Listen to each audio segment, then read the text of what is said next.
Hello there. Welcome into a Monday edition of the show. So glad to have you, whether you're listening on your radio, streaming the show online at extrasports1300.com, or you've downloaded the Extra Sports 1300 app to do your listening, which is the way I listen to the station when I'm not on the air.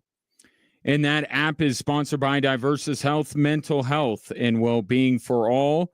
A veritable cornucopia of sports topics await you, and I'd love to get your thoughts at 719-247-1313. You can call it in or text it in. Find me on X as well at Gingerly Tweets if you prefer to communicate that way. I can't help, after yesterday's Game 4, in which the Nuggets lost to the Oklahoma City Thunder. That series now tied at 2. And everyone from the Nuggets will say, hey, it's just a best-of-3 series now. Nothing is lost. That is factually correct. But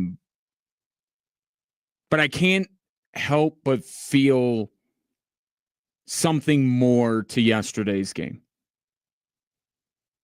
Like, I wouldn't be surprised at all. I'll at least put it this way. Don't want to make a grand proclamation. If the Thunder win this series, that's going to be the game we look at.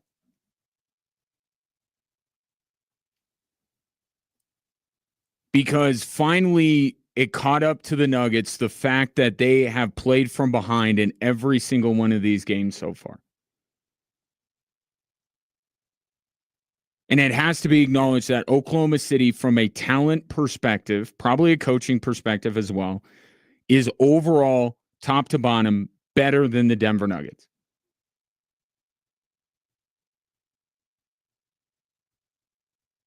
And at the beginning of these games, I'm not saying Oklahoma City has played great to begin every single one of these games, but they've been better than Denver. And Denver has routinely in this series through 4 games found themselves down sometimes double digits right out of the gate. And to their credit, in 2 of those games, they've been able to battle back and win. But yesterday, it caught up to them. You just can't keep chasing the game like the Denver Nuggets have. Not against a team like Oklahoma City.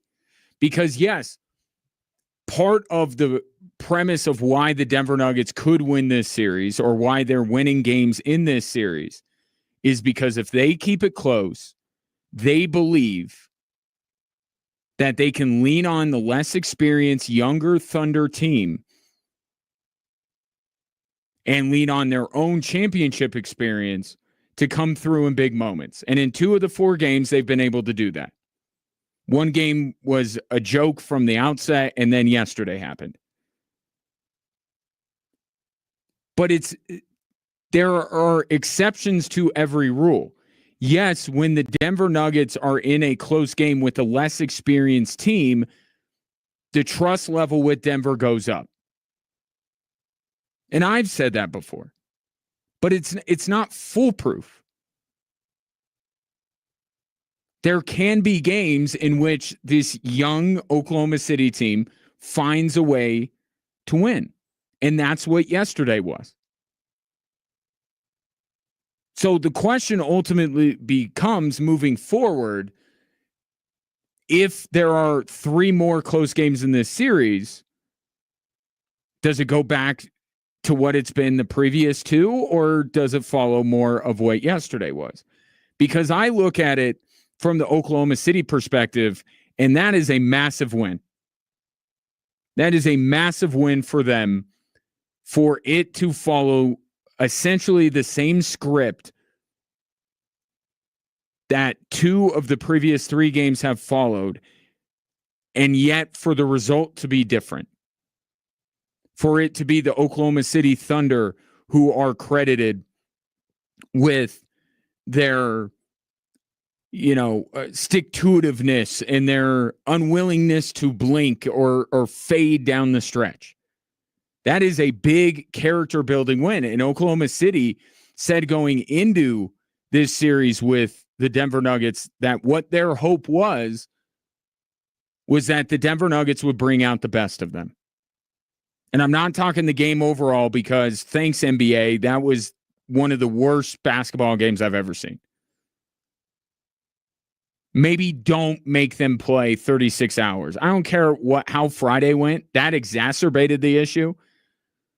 But the Knicks and Celtics tonight are playing 72 hours after they last played. How does that make any sense? And the Nuggets and Thunder have to turn around and play in half that amount of time. So I'm not talking about Oklahoma City throughout the game was great. And maybe that even adds to it a little bit more, right? It adds to the quality of when Oklahoma City can sit there and look at themselves just like the Nuggets can and say, we weren't nearly as good as we can be. But yet, down the stretch, we found a way to win, even trailing going into the fourth quarter. If the Thunder win this series and eventually go on to win the NBA title, they will look at yesterday's game and say that was a watershed moment for them. And conversely, for the Denver Nuggets, if Oklahoma City ends up winning this series, they'll look back at yesterday and say that's when some of the things that we have routinely done caught up to us. And I get it. They were in the same spot. They battled back from a double-digit deficit. They had the lead going into the fourth quarter, but you just can't keep doing that and expect to win every single time.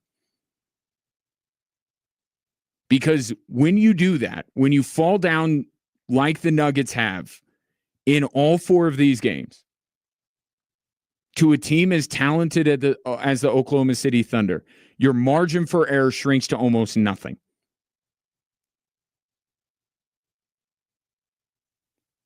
And you saw this in game 3. And in game 3 was, I would much rather have been doing a show after game 3 than game 4. Trust me. But after game 3, what made that win so remarkable is that down the stretch, almost everything went right. It reminded me a lot of game 7 against the Clippers, because game 7 in the Clippers series wasn't about Nikola Jokic at all. It was about everyone else stepping up, and it led to a blowout. But in game 3, there was this confluence of events that, man, if the Nuggets missed on one of those things, didn't have one of those things, they lose that game. Right? Whether it's Michael Porter Jr. with one arm being able to knock down threes, whereas the play of Russell Westbrook, the bench as a whole, the two guys that come off the bench, the shot making, the defense on Shai Gilgeous-Alexander. I mean, they had to check so many boxes in order to win game 3, and they did. And that's full credit to them. But you see what happens yesterday when the common thread is Nikola Jokic is not at his best right now. The last 2 games, and for a couple of other games going back to the Clippers series, Nikola Jokic has not been what we expect him to be. And we'll talk more about that all a little bit later. But normally the thing that widens the margin for error for the Denver Nuggets is Nikola Jokic. And you saw it in game 1, right? Not much was going right for the Denver Nuggets except Nikola Jokic. And he kept them in that game and kept them around until some of these other things started happening. Well, the last 2 games, they haven't gotten that. So now, instead of one Nikola Jokic, that if he's performing at peak level, that widens the margin for error. That allows the Denver Nuggets to pull out some of these games. Now you have about 5 things outside of him that have to happen in order for the Denver Nuggets to win a basketball game against OKC. And you saw in game 3, they checked every single box. Game 4, they didn't. Michael Porter was not as effective as he was in game 3. Russell Westbrook was, like so many players on the Denver Nuggets yesterday, quite abysmal. Shea Gilgeous-Alexander. You know what I thought yesterday was going to be? I thought yesterday, because both MVP candidates were not at their best in game 3, what I thought yesterday was going to be was just Jokic and SGA going head-to-head, back and forth, MVP versus presumptive MVP. And I thought that's what yesterday was going to be. Didn't quite get that from Nikola Jokic, although it wasn't as bad as game 3 was. And for SGA, he was the guy, he was the MVP that was coming through down the stretch. So they didn't have the defense on Shea that they had in game 3. They didn't have the shot making. They didn't have the rebounding. They didn't have Michael Porter. They didn't have Russell Westbrook. And one thing that's wrapped up in the whole premise that in a close game, you lean Denver. The mistakes came from Denver. The key moment, the key sequence in that game started with a 5-second call on the Denver Nuggets. And as David Adelman explains, that can't happen. You can't have a mental mistake like that with 4.5 to go, and I'll take the hit. You know, if I come out and have a timeout, maybe I have to set up a press break alignment first to get into the, into our execution on the other end, because that cannot happen. That's inexcusable. And people could say it's a tire mistake. That's not. That's an execution mistake, and that's on me. That's something I got to clean up. Obviously, when the off day tomorrow. That's the premise of why you trust the Denver Nuggets, because they know what to do down the stretch. They don't flinch. They don't make the mistakes, and they lean on their opponent to make those. And Oklahoma City in games 1 and 3, especially game 1 with the early fouls and everything like that, they were the one making the young mistakes. Well, the Denver Nuggets made one in a crucial moment of that game that led to them losing.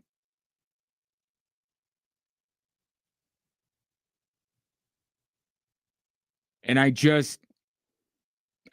can't help but feel like that's going to be the game. Just like game 4 was in the Clippers series, was the game where we saw a different side of the Denver Nuggets. We saw them unlock another level, and they were the much better team the rest of the way. I'm kind of feeling that way about yesterday's game 4, but just in reverse. That this is the moment where OKC becomes a true, I don't want to say legit, because they were a legit title contender this whole time. But like, that's where the championship DNA begins, is a win like yesterday, where they were quite putrid as well. But yet they found a way to win, even being down, even after blowing another double-digit lead. They were able to buckle down and make enough plays down the stretch, and the Denver Nuggets didn't. So in some ways, I know that I'm dancing around. I think what I really want to say is I think the Thunder just won the series yesterday. And the only caveat that I can put on it is that they get Nikola Jokic in all his resplendent glory the rest of the way. That's the only caveat I can see. Because as magical as game 3 was, as much credit as the Denver Nuggets deserve for game 3, you know as well as I do that all those boxes they had to check, they're not going to be able to do it on a nightly basis. Michael Porter is badly injured. Russell Westbrook, you could say he's been a net positive for the Denver Nuggets, but there will be games where he is not. That's just the duality of Russell Westbrook. And as good a defense as the Denver Nuggets played in Game 3, especially Christian Brown on Shai Gilgeous-Alexander, you know that a player like that, whether you want to call him a foul artist, a foul baiter, whatever it is, you know how good he is. And for them to, for the next 3 games, follow the same formula and expect them to win 2 of the next 3. Now with Oklahoma City kind of armed with the, wow, we did this. We didn't have our best game. We blew another lead. We were still able to come back in a hostile environment and win a game. We've never done that before. We never had that kind of a game. And we came out on top. Their confidence is going to be sky high. And I don't know that 2 of the next 3 games, the Nuggets will be able to lean on Oklahoma City like they did in games 1 and 3, and they'll fold with the idea that they'll fold. And then if that's not the case, if that's not going to be the case, then you go back to, well, who's the better team? Who's the more talented team? That was always Oklahoma City. Did OKC just win this series? Or if you want to be a little bit more harsh about it, did the Nuggets just lose this series yesterday? I'll take your thoughts. 719-247-1313. Just getting going on this Monday edition of the show. Coming up next, the Rockies do kind of what we've all been asking them to do. That's next here on Extra Sports 1300.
If you have been a little locked in on maybe the Denver Nuggets or the Stanley Cup playoffs, or maybe you just wanted to really treat that mother in your life to a great Mother's Day weekend, you may have missed that the Rockies had quite the eventful weekend.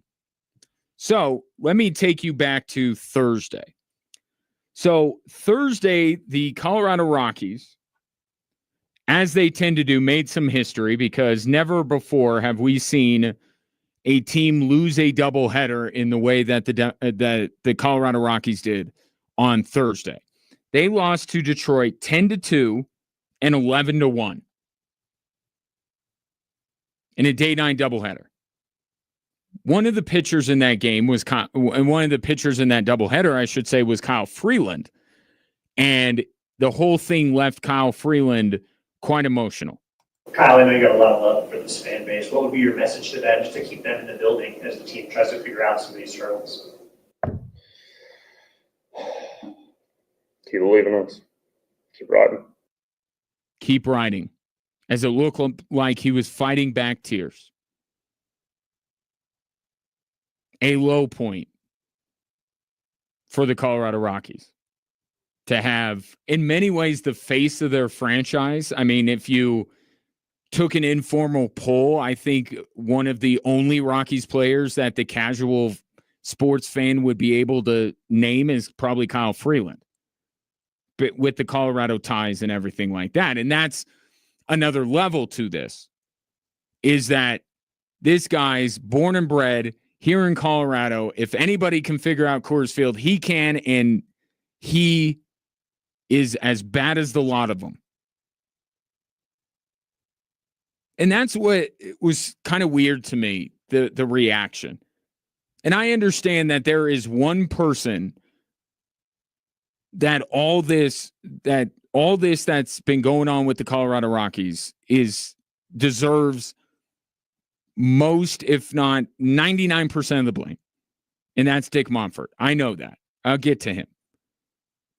But the reaction on social media, like, oh, this is terrible that the Rockies organization has reduced Kyle Freeland to this. He's one of the pitchers. Like, I get it. He's a Colorado guy, but he's contributing to this. So this outpouring of it's not your fault, Kyle, it's like it absolutely is his fault.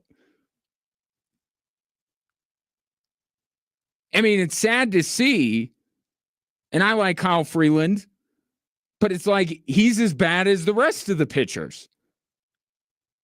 So let's not feel too sorry for him when he is a contributing factor. He's one of the players that we look at the Colorado Rockies and say they have no good players. He's one of the no good players.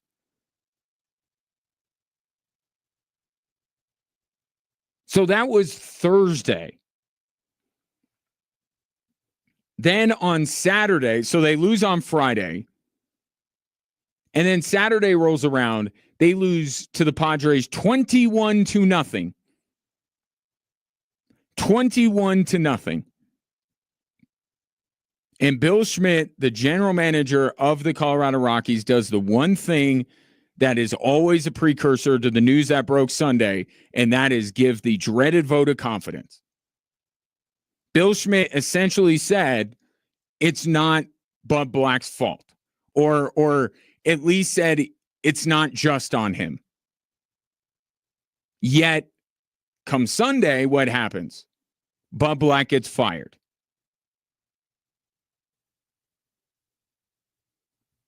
So it's like, it's not all Bud Black's fault, but he's the one that's going to take the blame for it. And therein lies the issue. Okay, it's same with Kyle Freeland. Bud Black has to go. Like, I'm sorry. Like, I know everybody likes him, and I know I heard Dave Roberts, the quote where he said, you know, Casey Stengel couldn't do anything with this team. I understand that. But let's apply the logic that we apply to every team. Coaches get fired for less than the results that Bud Black's teams have put out there. I don't have an issue with Bud Black getting let go. Frankly, in some ways, it's overdue. However, we can agree that even if Bud Black deserves to be fired, they should have taken a cue from the Denver Nuggets and just cleared the deck. Everybody is gone. The question I have out of this weekend is, why does Bill Schmidt still have a job? Why is the fact that this roster, which we can all point to and say that's the biggest issue with the Colorado Rockies, why doesn't it cost the guy who's in charge of putting the roster together his job? I don't have a problem with Bud Black getting let go. I have a problem with only Bud Black getting let go, or Mike Redmond. They've turned over now most of their coaching staff. Because remember, they fired their hitting coach a few weeks ago and brought in Clint Hurdle. So they fired the manager, the hitting coach, and the bench coach. Yet the general manager still has his job. Why? Because Dick Monfort likes him. There it is. That's why.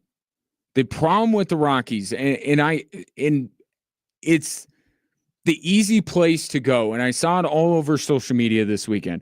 Oh, the Rockies just need an owner that will invest. He signed Chris Bryant. Okay, that's not the issue here. Nobody is expecting the Colorado Rockies to have the same payroll as the Dodgers. Okay, but it's such an old talking point that it has, and this is not in defense of Dick Monfort. I'm just framing this in the right way. They do spend on players. They've extended players. I understand they've let a lot go. John Gray, Trevor Story, Nolan Arenado, like I understand. Well, they did sign Nolan Arenado to that massive contract. The problem here is not that the Rockies are unwilling to spend on payroll. And I don't even know that that's going to save them. I get so tired of the idea, oh, Dick, the answer to this is money. It's not. It's not. Look at Chris Bryant. Look at Mike Hampton. Look at Denny Nagel. The answer is not money. The problem is the person with the pocketbook spends the money stupidly. It's not investment. It's not where they're at in payroll. That is the problem here. The problem is, if you want to talk about investment, here's the one way you could talk about investment. How Bill Schmidt doesn't have the same size staff as Oppenheimer did when he was working on the atomic bomb, I will never know, because in baseball terms, in sports terms, that's what this is. The Colorado Rockies should be investing everything. I don't need them to invest in players. In fact, I don't trust them to spend wisely on players. Super bullpen, Hampton, Nagel, Chris Bryant. Don't spend money on the roster. Don't. Spend it behind the scenes. You should have the best baseball minds that money could buy trying to figure this thing out. And that's where Dick Monfort doesn't want to invest. But when so many people talk about investment, they talk about the roster. Guess what? It costs you nothing, virtually nothing in terms of payroll for your prospects, and the Rockies have a terrible farm system. So if you want to talk about investment, at least say that they should be investing everything they can behind the scenes, analytics and climate scientists and sports nutrition and all of that stuff. They should have the best of all of that. That's where your money should go, or more accurately, where Dodgers fans' money should go. the visiting fan base, and they have another series coming up in about 11 days where the New York Yankees are going to visit, and that's going to be a Yankee home game. Let that money pay for improvements to the Colorado Rockies, not the roster, not the players, behind the scenes, to try and figure out what archetype of player. They've had 18 different ideas on what kind of pitcher succeeds at Coors Field. They have 18 different ideas on what kind of a hitter. Should they go Blake Street Bombers? Should they go contact hitters? They haven't been able to figure it out in the entirety of their existence. They had one good run of prospects with, they found a lottery ticket in G.J. LeMahieu. They got Trevor Story. They got Nolan Arenado, and it all came together. They all rose through the ranks together, and we're a good team.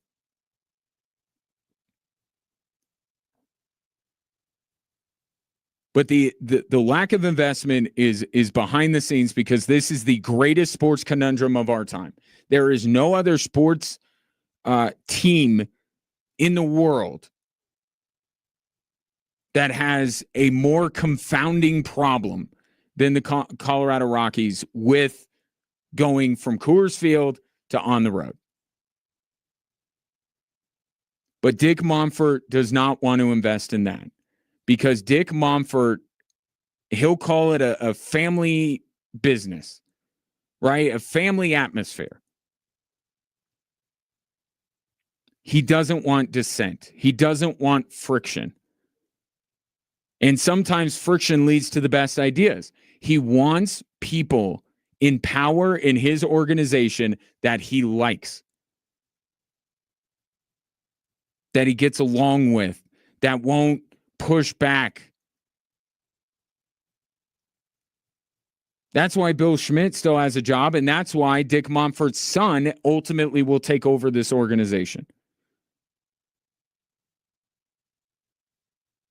Now, once in a while, Dick Monfort will try to throw the fans a bone.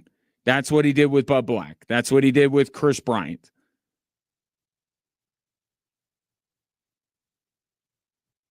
But the issue with the Colorado Rockies, and I agree with everybody, I'm just saying let's not, shed too many tears for Bud Black.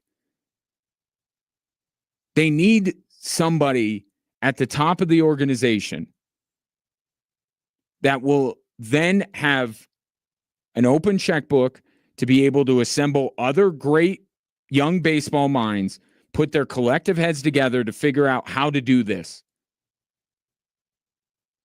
And instead, it's somebody who is 2 steps removed from negotiating radio contracts for the Colorado Rockies that's now running their baseball operations.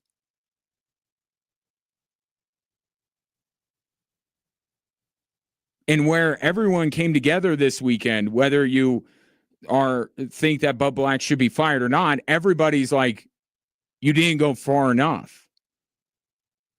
You're not fixing the real problem here. They should have done what the Nuggets did and just cleared the deck. But even if they do that, it was like, we just saw this. Jeff Bridich steps down. Right? So we're thinking, okay, this is the moment. Good riddance, Jeff Bridich. Now this is the moment where Dick Monfort's like, I got to go out and get Theo Epstein to run the Colorado Rockies. And where does he go? Next man up. Next man up. My head of scouting is now my GM.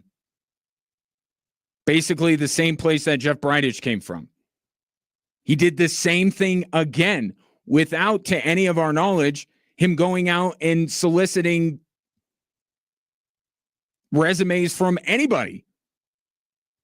Do we even know if anybody else was even allowed to? I don't think they even interviewed anybody.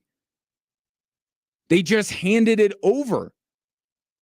Another cog in this extremely rusted, broken ass wheel. They just promoted him.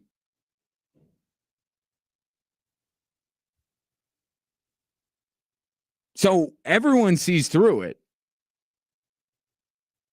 Everybody. says this isn't going to fix it. Although it is more appropriate that today they've announced that they've promoted a bunch of guys from Albuquerque, because that's basically the level of talent on the field is AAA. And so it makes sense that they've promoted some AAA coaches to coach this team.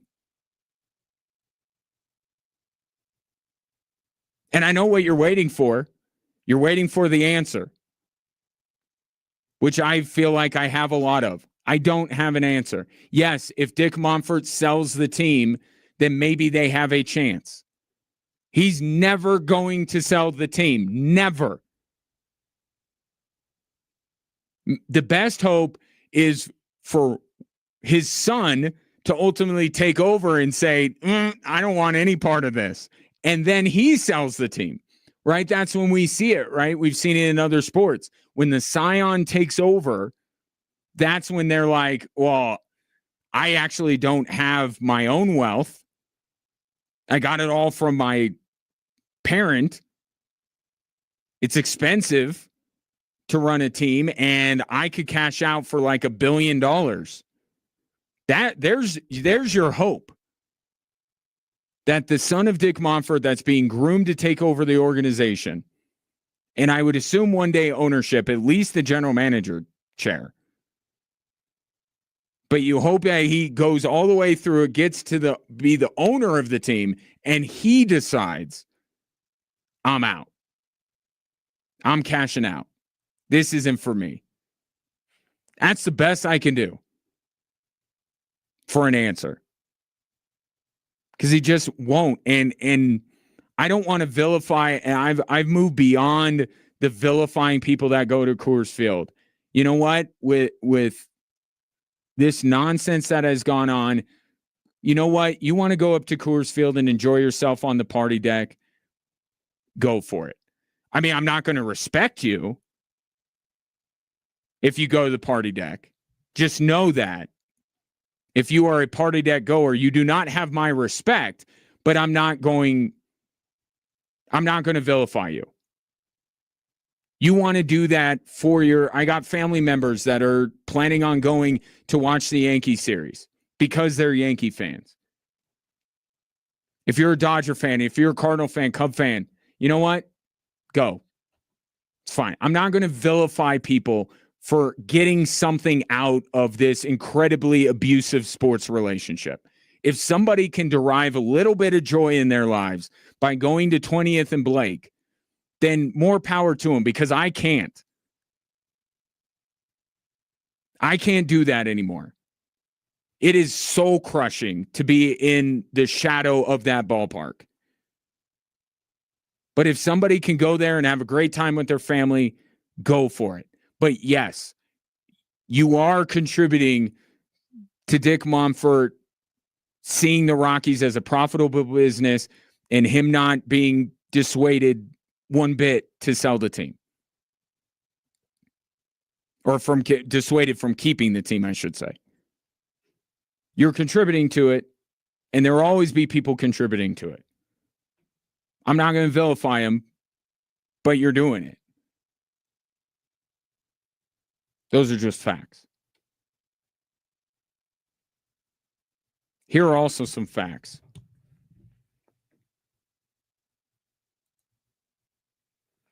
The Colorado Rockies, through yesterday, have half the amount of wins that the White Sox did last year. And you know what the White Sox were going for? Baseball immortality. Infamous immortality, but immortality nonetheless. And the Rockies have half the wins. And through almost every metric, they are so much worse than last year's White Sox team. I'm not saying Bud Black deserved to keep his job, but yeah, like just doing that is going to fix it. Should have cleared the deck. You know it. I know it. And I think Dick Monfort knows it. I think he's deluding himself. I think it's self-delusion when he talks to Mark Kisla and he says, you know, how are we supposed to compete with the Padres and the Dodgers with the amount of money they spend? dude, you are thinking way too big right now. I've always thought this was an easy thing for the Rockies to compare themselves, an easy team. How about the Marlins? The Marlins have been an absolute bleep show since they came into the league. Yet the Rockies can't even compare to the lineage that the Marlins have. Why can't they be as good as the Marlins? What eludes them that they can at least be good as the franchise that came into the league at the same time they did? Stop worrying about the Dodgers and the Padres. That's like me getting on social media and crying that Dua Lipa's engaged. Like, what good does that do me? Why am I making that? Why am I comparing myself to that? I am shooting way too high. Why are the Rockies even bothered at all by the Padres and Dodgers? I know they have to compete with them in the same division, but that's not what we're asking for. That is like 5 steps down the road. Let's just be not half the amount of wins as the worst baseball team we've ever seen in our lives. How about they just try to be as good as the 2024 White Sox, which they have a ways to go to be? Don't worry about the Dodgers.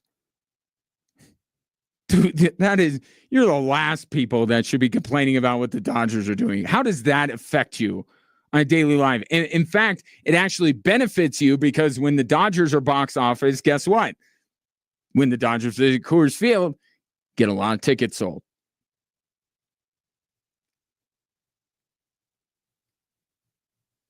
I don't have an answer.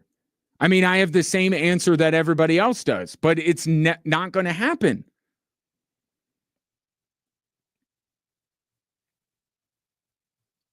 So yesterday is just, I don't know, throwing deck chairs off of the Titanic.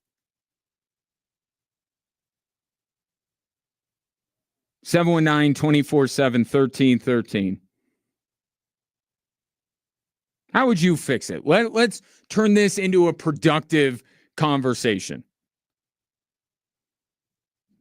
This is a challenge.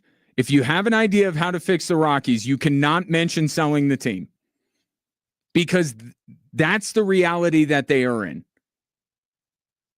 The owner is not selling. Now what do you do? And that's why I don't know that there is an answer, because you have an owner who is, for reasons that I can't really understand, is unwilling to open his doors to outsiders that may just have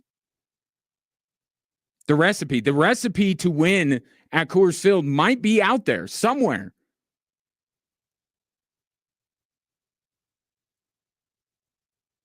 But Dick Monfort's unwilling to go find it.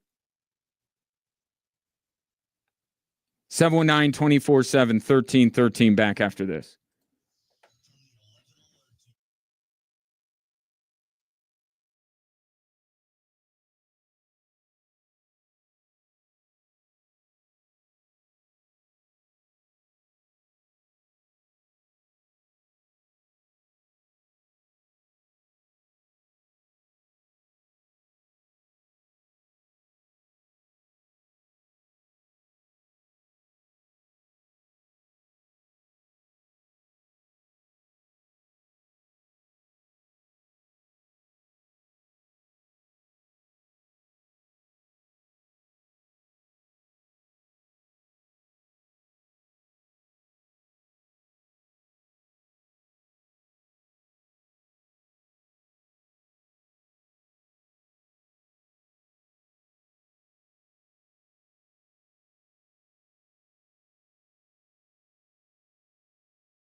Actually, some really good text coming through on the Rockies as they fire manager Bud Black yesterday.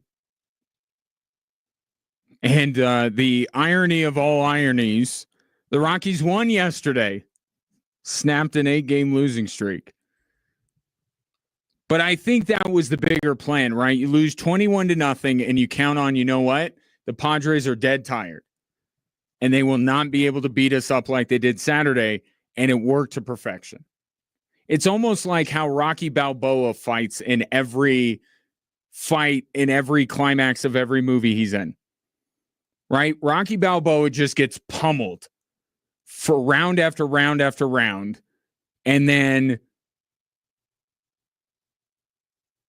eventually, whether it's Mr. T or Ivan Drago or Apollo Creed, they're just so worn out beating the crap out of him that they don't have the endurance to keep up with him. Like, that's what I think that the Rockies were doing this weekend. You lose 21-0. The Padres can't possibly muster enough energy to be able to beat you again the next day, and it proved right, 8-3. The Rockies won the game. I do want to get a firsthand account from Chris, who was there last night. I will get to your texts if you send them in, because they are really good. I'm just a little pressed for time here at the end of the hour. But this coming from Chris said he was at the game Saturday night. Absolute disgrace. And to make matters worse, the stadium was full. They fired Bud Black. Why is the gym still there? They should fire every single person. Or why is the GM still there? They should fire every single person in the building. I would agree. The Denver Nuggets just did this. And we couldn't be happier with their decision. At the time, we thought it was a little out there. But they beat the Clippers. They're 2-2 with the Thunder. Although, you know where I led off the show with on how the consequence of yesterday's game. But, hey, they won the series against the Clippers. They're 2-2 as of right now. It seems like it has not had a negative impact on the Denver Nuggets. The Colorado Rockies should do this. But see, that's the thing. You mentioned the stadium was full. Just the one thing that is just not real, it's just not possible, is this boycott idea. It's not feasible, even with the collective might of a very dedicated fan base. First of all, they've been beaten down to nothing. I can't tell you how many people that I know in my life that were at one time Rockies fans don't even know what's going on with them now. So they have been pummeled into submission to the point where they couldn't even if you told them, hey, would you like to join our boycott? They're like, I'm tired. I can't fight this anymore. And that's the real shame of it all, is that they've been pounded into apathy. And that's the worst thing. If you're angry, then there's still emotion there. There's still a chance. But it's apathy. People just don't care anymore because of how bad it's gotten. And I love that Dick Monfort points out the last 2 years. Bro, it's been this way pretty much the whole time. But that even shows where his mind's at. And Woody Page has been great about this over the years, pointing this out. Like, they took so much pride in the fact that they never lost 100 games. And here in the statement, when they fire Bud Black, is basically saying, forget the other, gosh, how long has this team been going? 22 years, 32 years? Forget the other 27 outside of a few good years here and there. It's just the last two that are the issue. Oh, they're so not. It's so been going on for decades now. And that right there shows you just, I don't know if it's him being oblivious, but where his mind just works so differently than anybody else, because we'll look at a 98 loss season and say they were garbage. He'll look at it and say that's some kind of big victory. He just doesn't think the same way that any other person who either is employed or follows baseball thinks. It's the last 2 years that are unacceptable. Yeah, the last two. You and I have been there since day one. Not a lot of fans can say that they have been with their team since day one. You and I have with the Colorado Rockies. Trust me, the last 2 years may have been the worst of it, but let's not pretend that this team had a proud lineage of success in the previous 31 years. This has been a bad organization for the majority of the 30-plus years they have been around.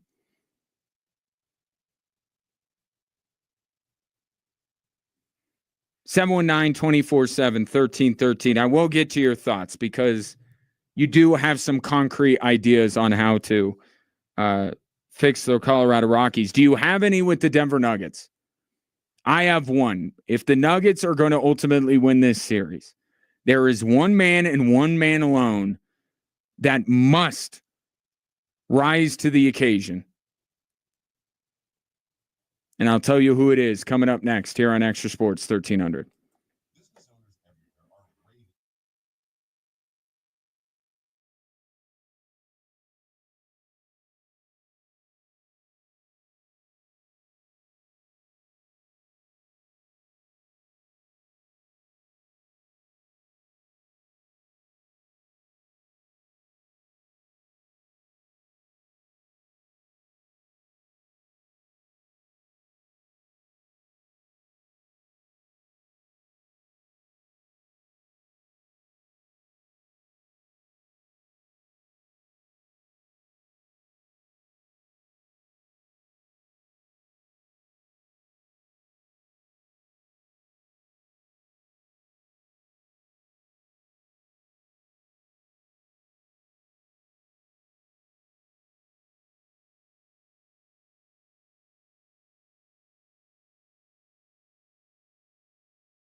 Welcome in Drive Time Sports on this Monday. A lot going on, and I want to hear from you. 719-247-1313. Did you see Nazem Kadri's tweet yesterday? Interesting. We'll get to that.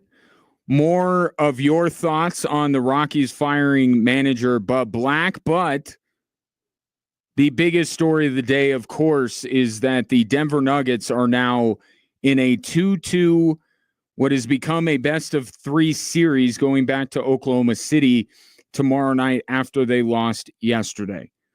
And this is not me calling him out because I know what he is dealing with. But it has become abundantly clear what the key for the Denver Nuggets moving forward in this series is. It's Nikola Jokic. It just is. He's got to be better than he has been the previous 2 games. Again, this isn't me calling him out because the Thunder are doing a lot of things like Minnesota did. They're doing some more things that Minnesota didn't do, which I will get into momentarily. I know what he's up against, but the fact of the matter is they are not winning this series if his current form continues. I think we can all agree on that, whether you still have hope for this series or you're kind of trending in my direction, which is Oklahoma City may have very well won the series yesterday. The only path forward is through Nikola Jokic. He has to get back to a dominant level of play because player for player after that, the Nuggets just don't match up. They can in a game, and I think that's maybe where your hope lies is regardless of how the next, who wins the next 2 games, obviously they would have to split to get to a game 7. I think maybe that's some of the hope right now is that just get it to a game 7 and goofy stuff can happen in one game. Trust the Denver Nuggets, that kind of a thing. I don't think that the Denver Nuggets are winning the next 2. But Nikola Jokic, he's got to be better. And in game 3, he wasn't very good at all. All those missed threes he missed a few to start yesterday's game. And yesterday it was better, but it still wasn't nearly efficient enough. And that was one of David Adelman's big things is that they just weren't efficient enough in any facet of the game. They're shooting, they're rebounding, second chance points, turnover, all that kind of stuff. They weren't efficient in anything. But Nikola Jokic yesterday was extremely inefficient shooting the basketball. And he was asked about the struggles over the last 2 games and what he can do to fight through it. I think I missed like 2-3 open looks tonight. So it's a little bit of everything, they're shrinking the ball, they're shrinking the floor for me. They're having guy behind the defender. So it's a little bit of everything, So it's I need to do a better job, of course, but it's part of the game.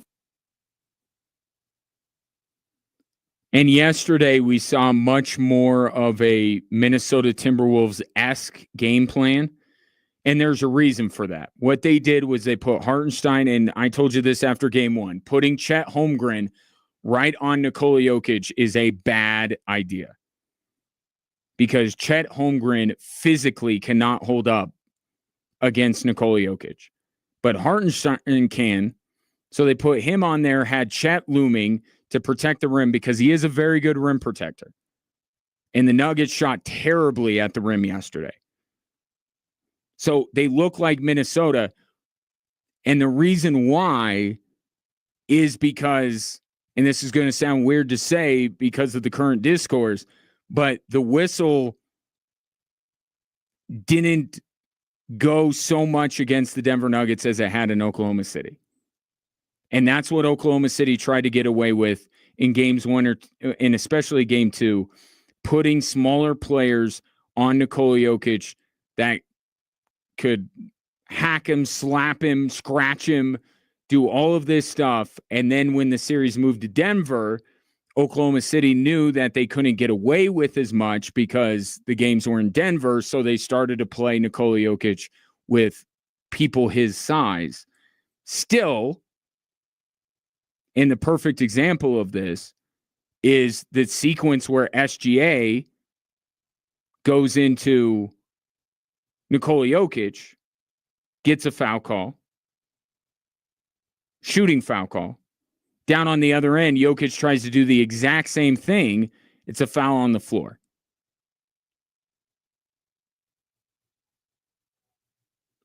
And you've probably seen the video circulating social media of a sequence with Alex Caruso on him where Alex Caruso is just, I mean, he's doing everything short of pulling a Draymond and just hitting Nikola Jokic in the groin. Like there's a sequence in that game where Caruso is on Nikola Jokic and he fouled him about 10 times. So Oklahoma City hasn't completely abandoned it, but I did notice that they played a little bit more, I guess, straight up with guys his size and Hartenstein and Chet Holmgren rather than the small guys. But it has to get back to one of the things that I think we kind of agreed was the case going into the series. The Nuggets will have the best player. Where does that get them? And then what can everyone else do to make up any difference? Right? It has to get back to Nikola Jokic being the best player in this series. And statistically, he is not. And statistically, he's not where he has been for much of these playoffs. And David Adelman, again, yesterday talking about SGA and the way that he is officiated and the fact that SGA is allowed to not only extend his arm, but to essentially use that extended arm to draw contact. Right? And I hate the whataboutism, but it's just so abundantly clear that the NBA referees still don't quite understand how to officiate Nikola Jokic. And they have a much easier time officiating the Shays of the world, the James Hardens of the world, the Jalen Brunsons of the world that will draw a lot of contact. Jokic draws a lot of contact. But Shai extending his forearm into the body of a Nuggets player, I actually don't have a huge problem with that. And I don't think David Adelman does either. But if that's the only contact that Shai gets, then that's not a foul. And the problem is they're allowing him to extend that arm not only to separate, but also to get to the free throw line. And those two things should not happen at the same time. You want the arm, fine, take the arm, but we're not calling a foul because somebody is touching your arm. The officiating in this series, I think you have to say in Denver was a little bit better because without the Nuggets getting to the free throw line, it would have been game 2 all over again. Right? Free throw shooting, getting to the line was the only thing keeping in the Denver Nuggets in that basketball game. So we have to look. Two things can be true. It could be true that the officiating has gotten better and the Nuggets were able to utilize that to get to the free throw line more. But it can also be true that the NBA referees still have a ways to go before they can completely comprehend how they're supposed to officiate Nikola Jokic. So as Jokic said there in the clip, there's a lot of things going on at the same time that's causing that. He's getting different looks, different body types are guarding him. He's getting hacked on some possessions. Some possessions, it's just that they have Chet Holmgren lurking and he can defend the rim really well.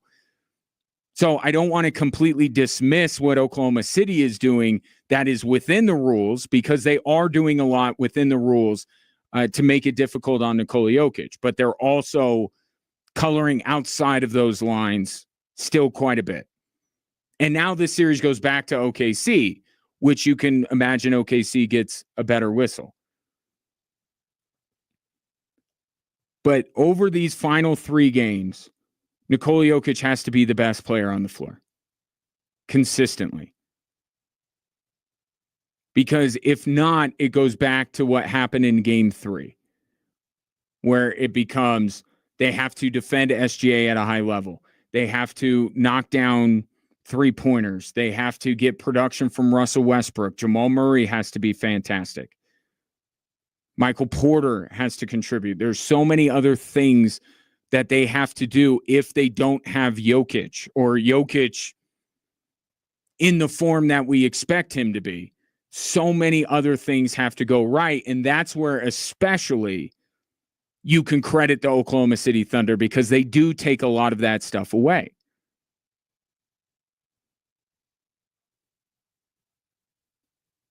So if Nikola Jokic can figure this out, and David Adelman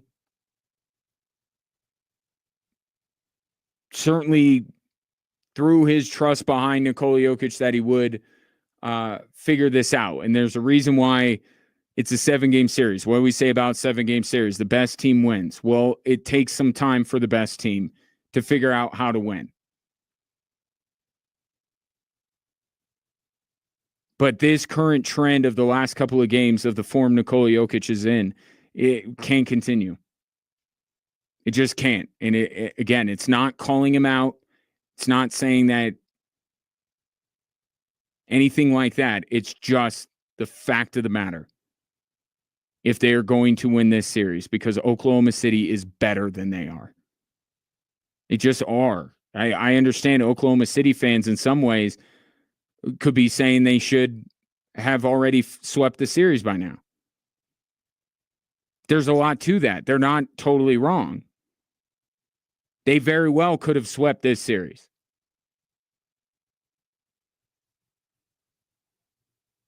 But the only way the Nuggets truly make them pay for it is if they get the best player in the world to play at that level the rest of this series. And we'll see if it starts tomorrow night in OKC. 7:30 right here on Extra Sports 1300. Take your thoughts on Game 4, 719-247-1313. And also, coming up next, the Avalanche's nightmare continues. Another big game for Mikko Rantanen, and now other former Avs are joining in to dunk on the Colorado Avalanche. I'll tell you who next on Extra Sports 1300.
Tom texts into the show and wants to know who I'm picking to win the NBA title. I know what you're fishing for, Tom. Not going for it. Nope.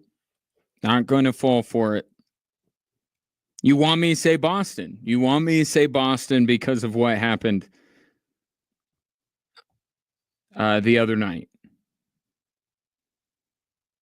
And I do have to be fair. They didn't play on Friday night. I have to check myself on that. They played on Saturday. So I have to be fair. But yeah, I know. I will say that the Knicks definitely need to win tonight. I'll say that much. How about Indiana, Minnesota?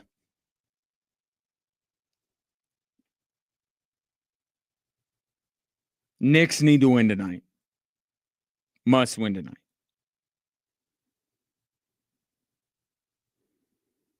In order to win this series. That'll be tonight at, I believe, 5:30. The NBA draft lottery is coming up at 5, the Cooper Flag sweepstakes. I will tell you now that,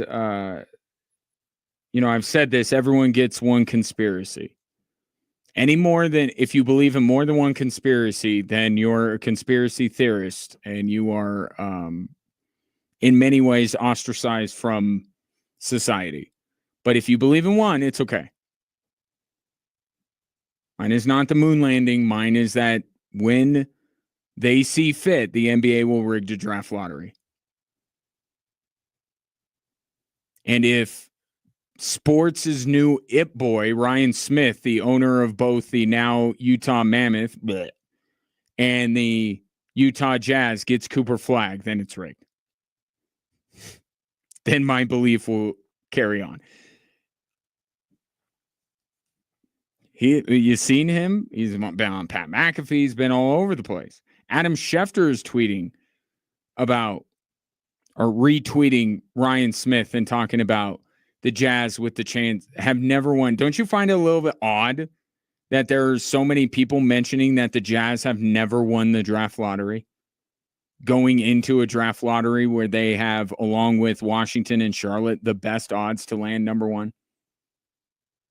Isn't it all a little too convenient?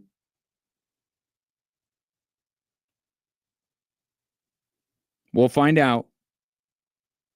Hopefully 40 minutes from now, but knowing ESPN, probably more like an hour. Where Cooper Flag is going to end up. So when that happens, we'll talk a little bit about that. In the meantime, Mikko Rantanen took one game off, and then he came back yesterday with a vengeance, 3 points. Dallas wins a big game against Winnipeg, and he just continues overall to have the best playoff of anybody. That it's not new. Talked about that the Avalanche have just kind of got a grinning and bear it.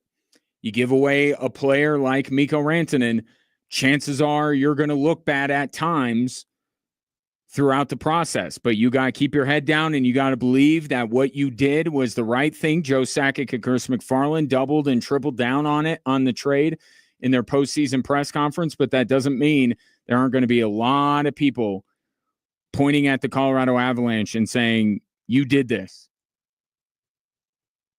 And now a new person has entered the mix. Nazem Kadri tweeted over the weekend. Did you see this? Tweeted yesterday. And his message, quite simply, was you don't get rid of the dogs. Right? Rule, what does he say? Rule number 1, you always keep the dogs. Number 96 or hashtag 96. Nazem Kadri was one of those dogs, if you recall. in the Colorado Avalanche thought, for much of the same reason, by the way. Their justification for letting Nazem Kadri walk was the same justification in many ways for trading Mikko Rantanen. We need to have a deeper team. We can't be so top-heavy. They did that with Nazem Kadri. And then they did it with Mikko Rantanen. And it is yet to work out in their favor. So what Nazem Kadri is saying, although it's a little surprising because I thought that the breakup was quite amicable, he's not wrong.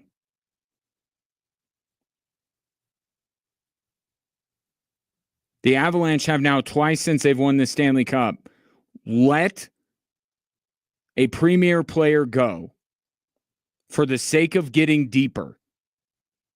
Yet, ironically, the deepest team they had Nazem Kadri and Mikko Rantanen on it, yet they've tried to make it a deeper team without those two, and they have yet to have any real playoff success after the Stanley Cup win of a few years ago.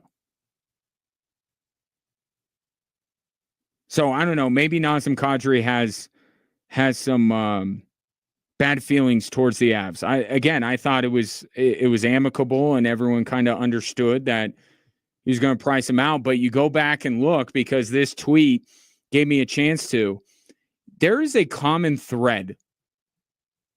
Not just the Avalanche wanting to be deeper, but there is a player in both instances that the Colorado Avalanche have essentially chosen over both Nazem Kadri and Mikko Rantanen. That is Valeri Nichushkin.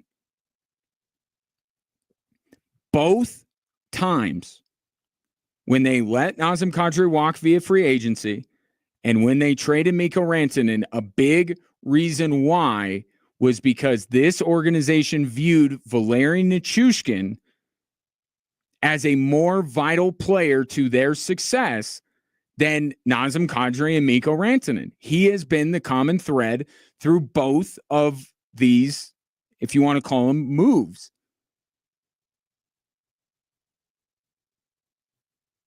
Now, I don't think that that's what Nazem Kadri is getting at.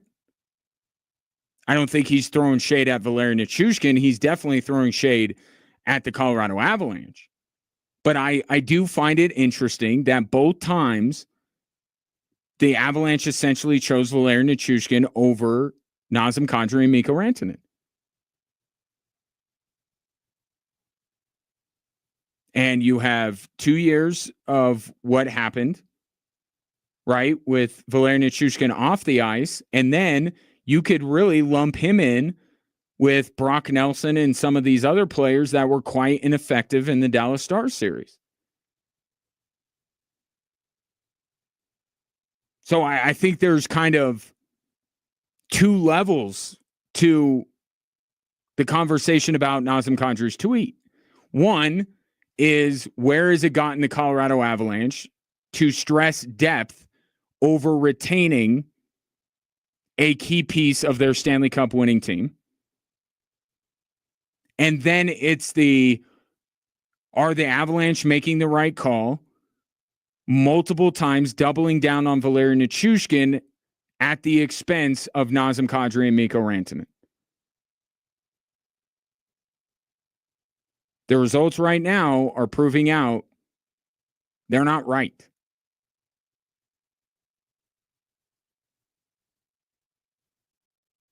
Now, Brock Nelson, I still think, as long as he's re-signed, because I have to put that caveat on, because Chris McFarland, being kind of the wet blanket that he continues to be, would not go as far to say, oh yeah, Brock Nelson's coming back. We have every intention of it's always, well, we got to sit down and exit interviews and da-da-da-da-da. They can't let Brock Nelson go, because in Brock Nelson, they finally have somebody that you can believe maybe, just maybe, solves the second line center issue that they have had perpetually since letting Nazem Kadri go.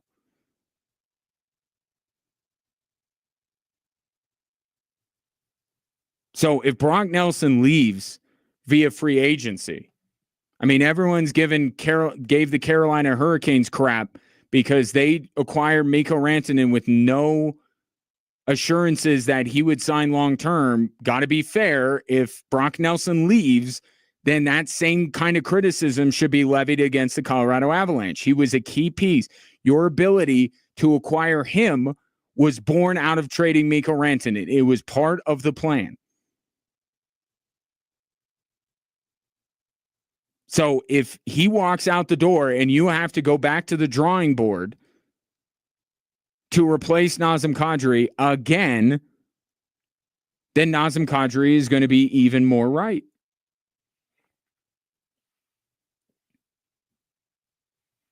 I think, and I'm going to bring Calvin Booth into this conversation. Calvin Booth's idea for sustaining the Nuggets championship window made a lot of sense. Right? They're not going to go out and be able to sign all of these veterans to put around the core four. They had to look to the draft. And they moved up all these picks. They gave away, if you've noticed, they don't have a pick for a long time. They traded them all to move up to get the best prospects they could onto the team now. And that was the way that they were going to perpetuate their success. Where it went kind of haywire was in part because Michael Malone didn't buy into the vision, but also this year because the idea was now these young players are going to replace the players, the veterans that you do have on the roster. And that's where I couldn't agree with Calvin Booth. I didn't agree that I thought Christian Braun was fine for where he was. And putting him in for Kentavious Caldwell-Pope and letting Kentavious Caldwell-Pope go, as you recall, I was not a fan of. And how much better would this team be if they had Christian Braun and Kentavious Caldwell-Pope, which there is no reason why they couldn't. There's no reason why they couldn't. They chose not to. If you take moving it back to hockey now, if you take the Dallas Stars as an example of a very deep team, Jared Bednar talked about it repeatedly, how deep Dallas is. Okay? Who's adding to their depth? Thomas Harley, Wyatt Johnston, prospects, guys who have been brought up through the Avalanche through the Stars system. Who are their counterparts in the Avalanche organization? You have a team that outside of Makar, McKinnon, and Landeskog is not a homegrown team. Their depth, if you look at their depth, Logan O'Connor is the only depth player that they have that has been with the Avalanche his whole career.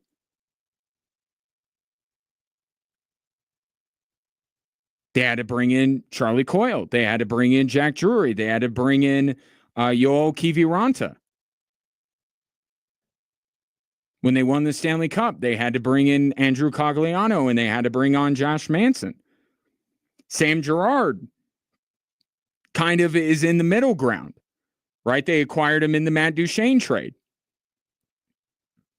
But part of the issue here that hasn't been talked about a lot with the Avalanche and being in some way forced to make really difficult decisions like trading Mikko Rantanen is the fact that the pipeline of talent is not there. The reason why Dallas is deep is because of all of these homegrown players. The Avalanche have taken any homegrown players that are worth anything and traded them for veterans. So the ideal way for the Avs to go here would be to keep a Nazem Kadri or to keep a Mikko Rantanen, knowing that they have players in the farm system that will soon be able to contribute cheaply, I might add, to the depth of this team. And that's kind of getting lost in all of this, is that the depth that the Avalanche are going for, I think we can all agree that the Avs need to be a deeper team. But most teams, most successful teams, do that by cultivating talent in their own system. Not taking the talent they have in their system and flipping them for a veteran that soon will price himself out of the Avalanche's range, and they'll have to go back to the drawing board like they have done recently with a few players.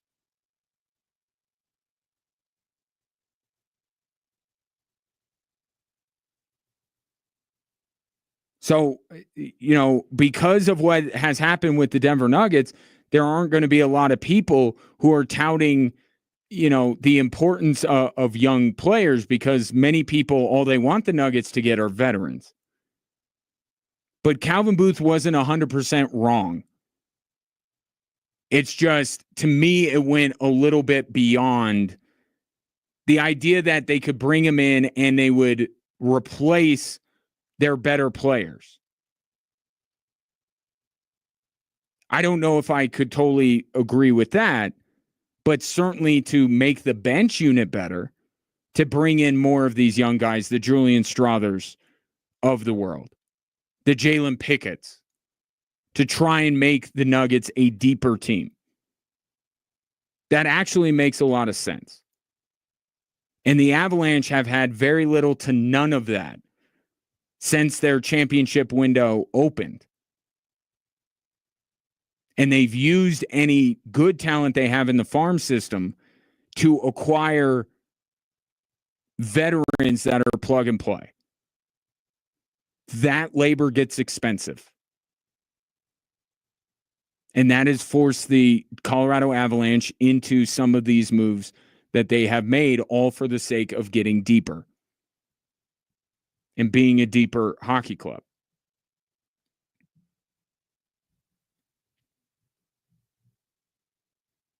So Nazem Kadri is right. You keep your dogs, but you keep them if you're able to supplement that with young talent coming through your system. And the Avalanche haven't been able to do that. And it is part of the reason why they have been forced into some of these decisions, most recently Mikko Rantanen. Because they don't have young players like Dallas does with Harley and Johnston that were coming up through the system to supplement the guys that were already there.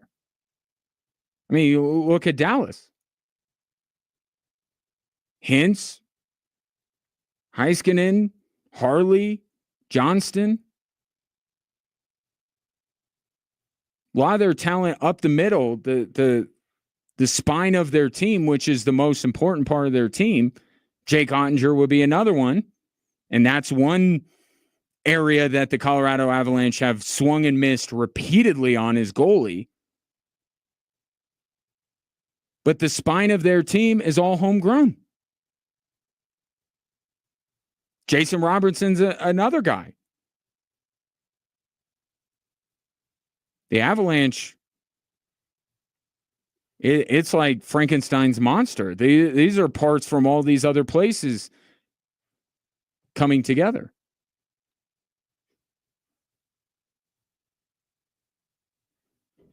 Which, at this point, my least favorite phrase, it is what it is. You've already gone this far. You traded Callum Ritchie, your top remaining prospect, to get Brock Nelson.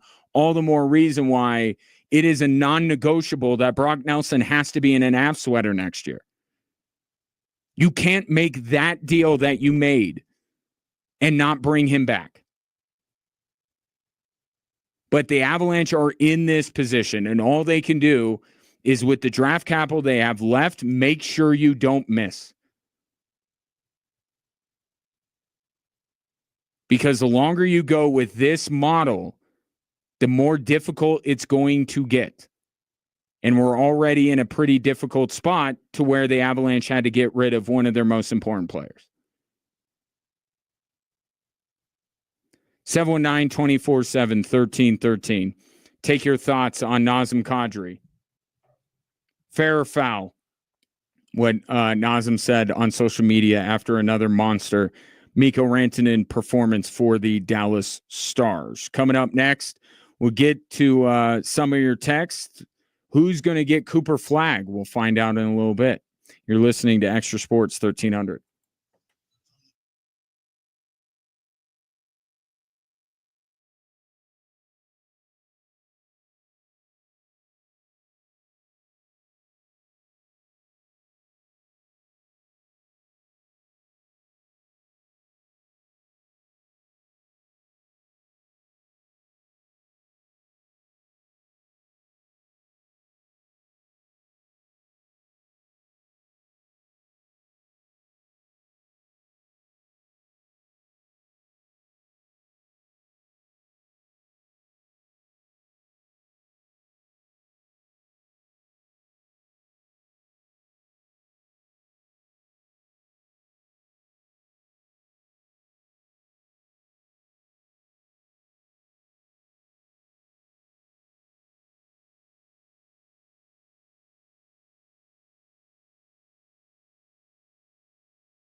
Since the Rockies don't have any good answers on how to fix things, I mean, they're trying to, I guess, something like that. We'll have to fix them for them. Your thoughts at 719-24-7-1313. This from the 719. The Rockies can be saved. Viva la revolution. Complete fan boycott, right? Wrong. Yeah, I don't know either. It's just not feasible. I don't want to get into the whole logistics of it. I don't want to turn it into a unit. Boycotts are very difficult if they require a bunch of people. I could boycott the Rockies. You could boycott the Rockies. And I know they say that's where it starts. It's just a couple of people. And here's the problem, though. There are so many people that are just done. They're just done with that baseball team that they can't be inspired to do anything. The time for a boycott was probably after the Nolan Arenado trade. When people still cared, people were still engaged. How could such a thing happen? And trust me, there was talk of such things, but no one organized it. No one decided to raise their hand and say, I'm organizing this. And then as the years have gone on, more and more people have just been like, to heck with it. I don't care about the Rockies.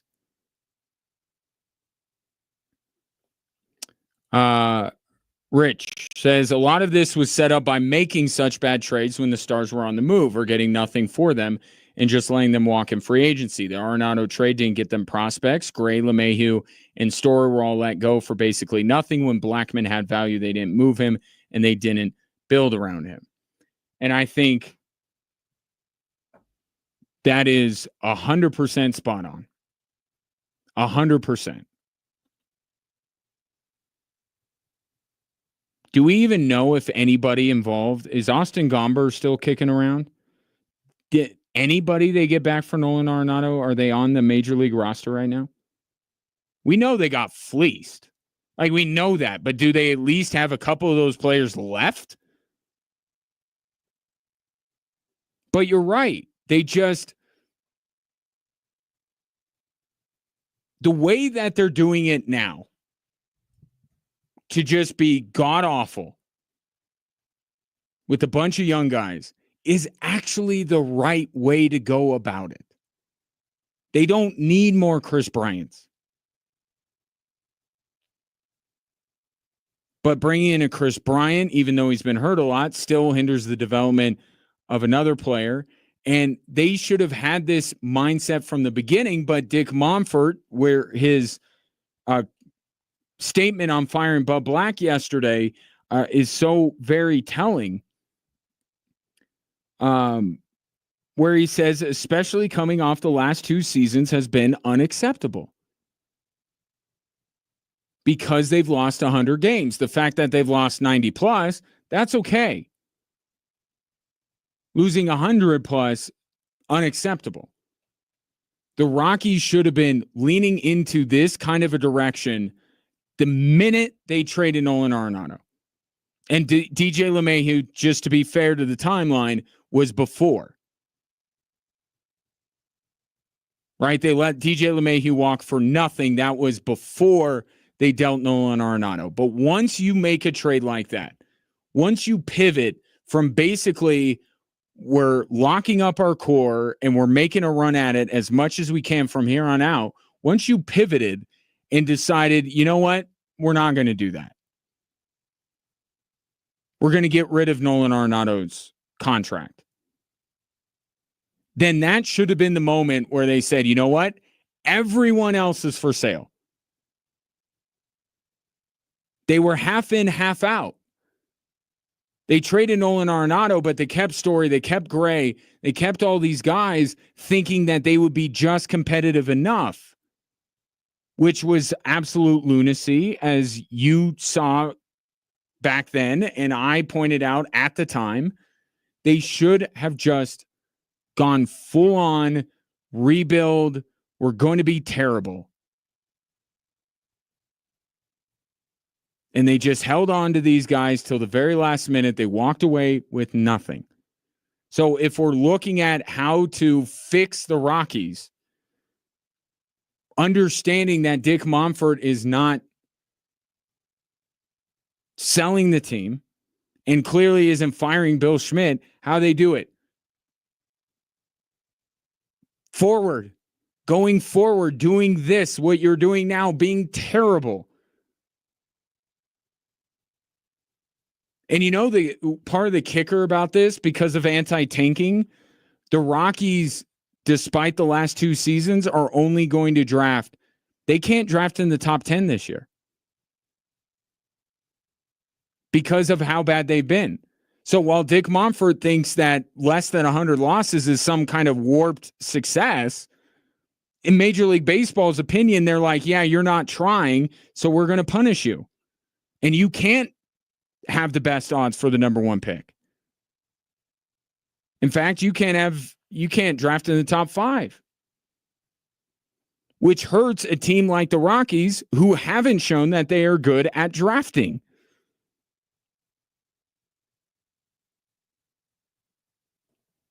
But that's what Rich says is absolutely right. That was the beginning. That was the precursor to what you're seeing now, that they have no prospects that are worth anything to even put a competitive baseball team out on the field.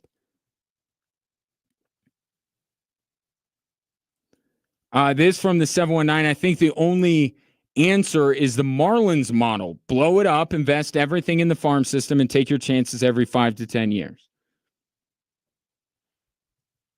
So I think you're agreeing with Rich and I, except the Rockies don't agree with that. So now they're behind. They should have been doing this 5 years ago. We should be coming up on the time where the Rockies are getting interesting. We should be coming up on a time where they're a young and up-and-coming team, kind of like the Arizona Diamondbacks were a couple of years ago. That's where we should be.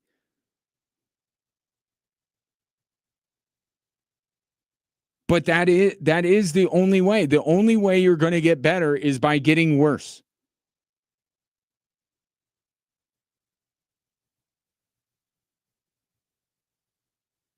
But now the question is, how long is it going to take him to get to that point? Because how many of these guys on this roster are going to get you back anything? So it's kind of perpetuated itself over the years. You get nothing in return for Nolan Arenado. You let all these players walk for nothing. So you haven't replenished, other than when you've been drafting very high in the draft. You haven't been able to replenish your farm system. And now you have a result where you have no one worth anything in a trade. Marquez is shot. Kyle Freeland is shot. I guess Ryan McMahon might be the only one. And then everyone else is barely into their major league career. So it's like, when are we going to get to some kind of a point where the Rockies we're looking at them at the deadline like, yeah, they're in selling mode, but they have something to sell.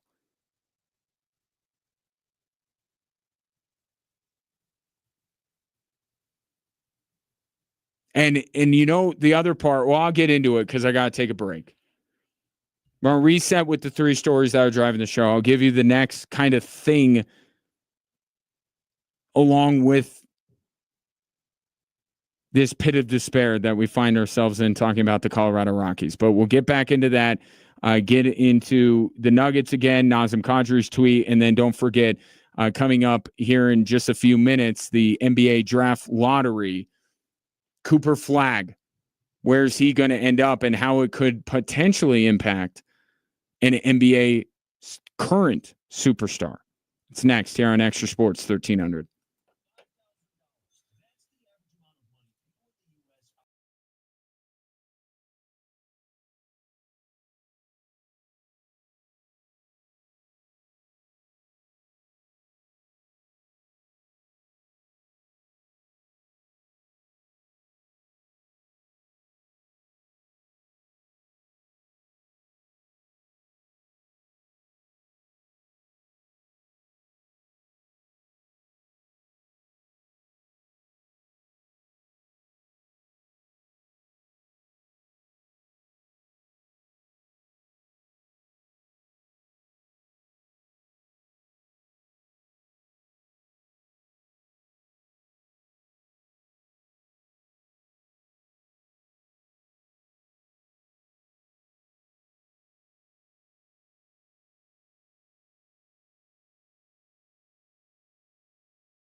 Hello there.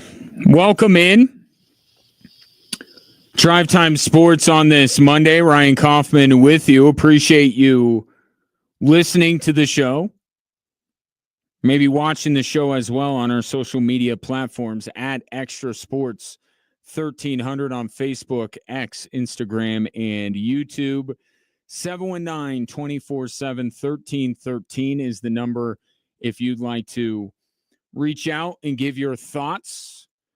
I'm watching on the television a lot of Cooper Flagg highlights because we will soon be finding out what team he will start his NBA career with. The best odds are a three-way tie between the Washington Wizards, the Utah Jazz, and the Charlotte Hornets. Would you like to see him in any one of those three cities? Maybe because he would play more against the Nuggets, Utah? I don't know that I would want to see Cooper Flagg playing for the Wizards or the Hornets, but I don't think I even want to see him playing for the Jazz. You know what I'd like? I'd like one of these teams. Like, I know it's detrimental to the Nuggets, but like Houston. Right? A team that is doing things the right way, get gifted this player and the domino effect it could cause, which I will get into in a little bit, and it has to do with a certain Milwaukee Bucks star. But yeah, Charlotte, Washington, that'd be tough. But we'll see where he goes in, nice little countdown for NBA. Why we have to wait 15 minutes to find out where Cooper Flagg is going. It actually is on track. It actually tracks with a lot of what the NBA does, like never starting a game when it's scheduled to tip off. So you tune in at 5 for the draft lottery, and then it's just nonsense for 15 minutes, and then finally you get the thing that you have shown up to watch. Although I'll say one thing. I've enjoyed Jay Billis on these last two Nuggets games. I have. I think he's really good, really sharp. I enjoy listening to him. His broadcast partner is another story. Let's get into the three stories that are driving the show, shall we?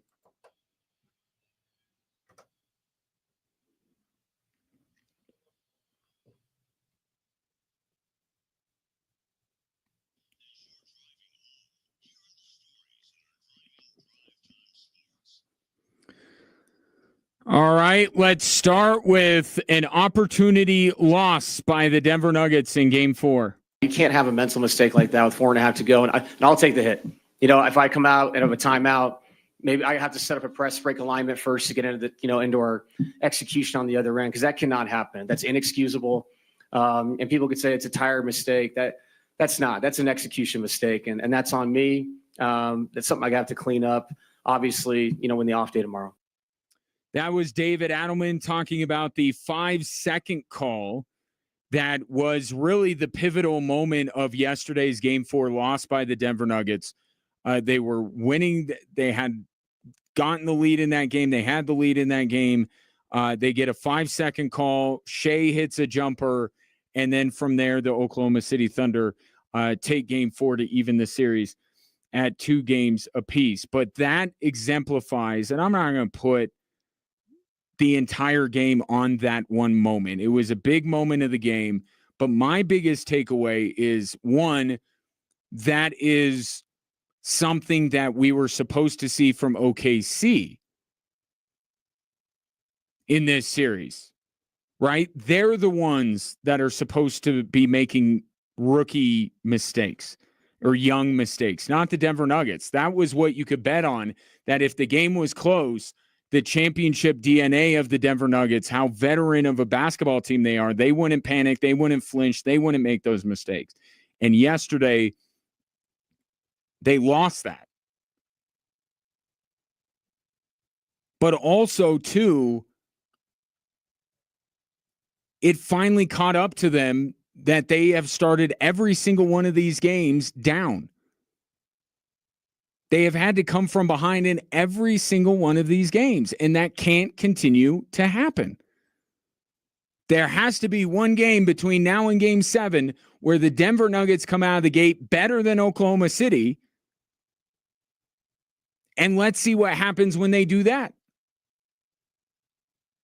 And add the other stuff to the mix. The Denver Nuggets have chased every game of this series, and it finally caught up to them yesterday. You take that, and you take the fact that it was the Nuggets who made the big mistake and not the Thunder, and it's why I feel like we might have seen Oklahoma City win this series yesterday. Because now that talking point doesn't have nearly the validity to it. Because Oklahoma City just in the last game rallied in the fourth quarter. Their opponent made the mistake. Not that I want to get too into the Oklahoma City side of the story, but if I were on Oklahoma City Sports Talk Radio, I'd be talking about that, saying that this is where Oklahoma City became a championship team. That they were not the ones to bend or break down the stretch. It was the Denver Nuggets. And that's where the championship DNA of the Thunder was perhaps born.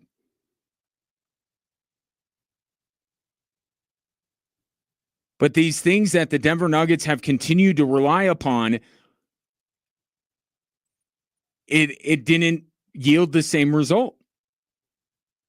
They were not able to ultimately finish the job after falling behind by double digits. They made the big mistake.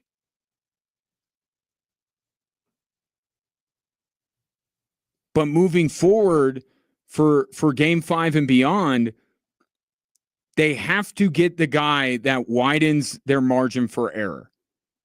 They have to get that guy back in full force, and that is Nikola Jokic. Because when you repeatedly start games down, when you repeatedly trail by double digits to a team as good as the Thunder, your margin for error shrinks. Normally, the Denver Nuggets rely upon Nikola Jokic, as they did in Game 1, to keep them in it. What we saw in Game 3 was everything else going right. Nikola Jokic still struggled, but they got bench production. They hit threes. They got OKC mistakes. So many other things have to go right if the Denver Nuggets don't have Nikola Jokic. And you saw yesterday, a lot of those things did not go well for them. So they weren't able to overcome another below expectation performance from Nikola Jokic. And this is not me calling out Nikola Jokic, because I know what he's dealing with, which is the full attention and might of the NBA's best defense. But the only way that what I'm saying about Oklahoma City winning this series yesterday, the only way I can be proven wrong is if the Nikola Jokic, that is the best player in the world and the best player in this series, shows up for every one of the final 3 games. Because if this trend continues the way he's played the last 2 games, you've already seen it in just a small sample size, Game 3 to Game 4. A lot of the things that the Nuggets had to get right, they got right in Game 3, did not get right in Game 4. And it's on to Game 5 tomorrow night, 7:30, right here on Extra Sports 1300. Here's story number 2. I got nothing but great things to say about them. They've been in my corner my entire career. I love both those guys to death, and I'll be in contact with them for hopefully the rest of my life. But clearly, some changes needed to be made to see if we can start turning this thing around, get going in a new direction, and get some traction and start going as a team. That is Rockies pitcher Kyle Freeland yesterday. If you recall, on Thursday, he got emotional about how bad things have gotten with the Colorado Rockies. And yesterday, the Rockies made a decision of significance, and that decision was to fire manager Bud Black, the all-time winningest manager in the history of the Colorado Rockies. They fired him. And I actually don't disagree with that. But there was another team in Denver that just recently fired their winningest coach of all time. But they didn't stop there, did they? They said the GM's gone too. So when I look at the decision by the Rockies yesterday, I say you didn't go far enough. Not that I take pleasure in anybody losing their jobs, but I'm saying that you needed to go, more people needed to lose their jobs. Why Bill Schmidt, the general manager, is still employed is beyond me.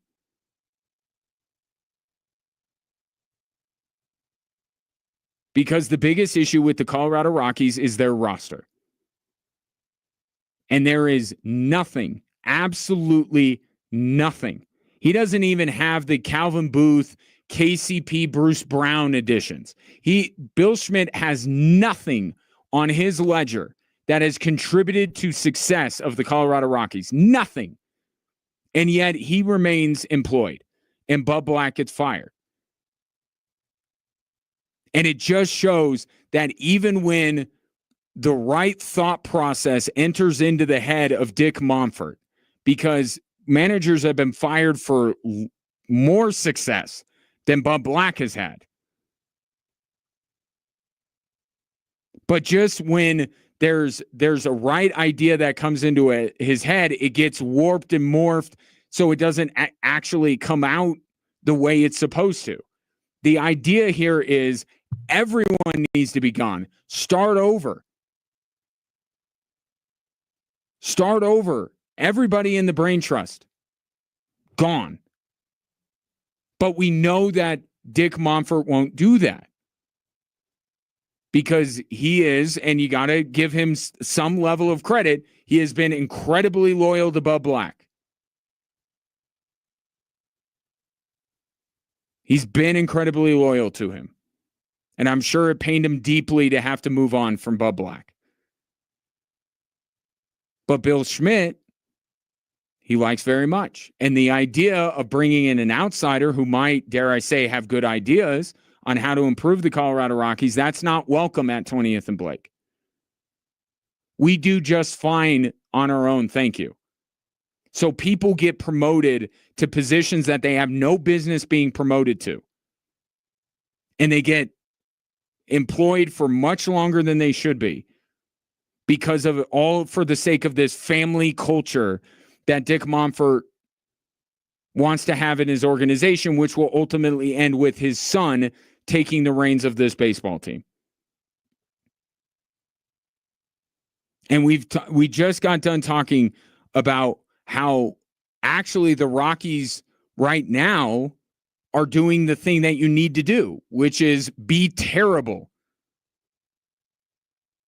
for a sustained period of time to build yourself back up. The problem is the Rockies missed on so many opportunities to put players in the pipeline when it comes to Trevor Story, John Gray, Charlie Blackmon, that they're behind. They're like 5 years behind. When Nolan Arenado got traded, that should have been it. Full reset. We're giving up our best player. We have no shot to compete. And we're going to tear this thing down. And they didn't, and they're that much further behind. Here's the really sobering thought. If you take this as any sign that the Rockies may be moving in the right direction, the fact that Dick Monfort talks about the last 2 years and singles out the last 2 years tells me that the Rockies are going to do a little shopping this offseason.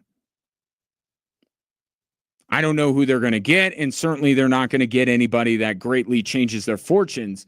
But clearly, with the statement that Dick Monfort put out, he is not saying that this entire franchise that I've overseen for 30 plus years has been an absolute abomination and a blight on Major League Baseball and a blight on a great sports state in Colorado.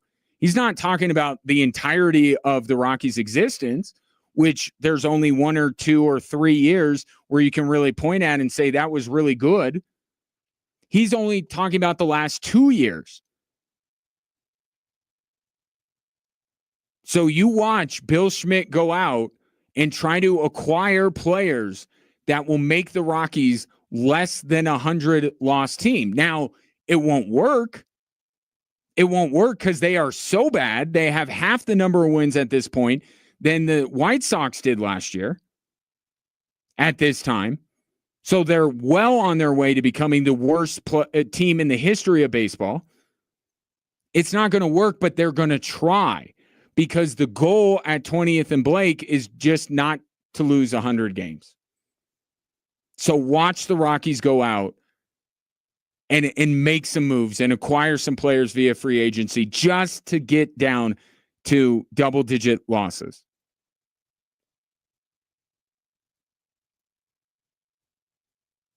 Because it's not the entire history of the organization that's pathetic, which you and I agree is.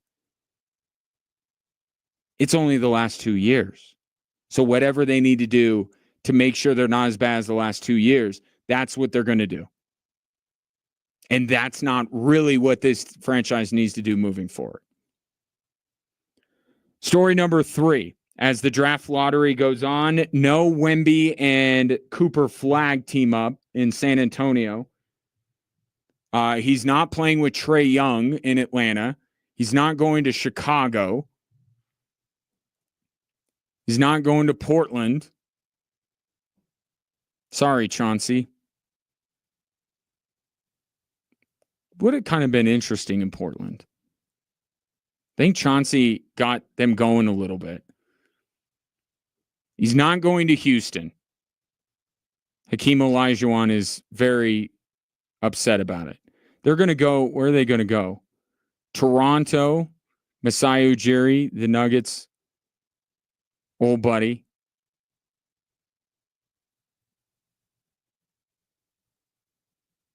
Oh, so they're saying the Mavericks and the Spurs are automatically in the top 4 picks. That was a different Spurs pick that goes 14. See, this is how conspiracies happen. When you're so convoluted in what you do that no one can fully understand what's going on.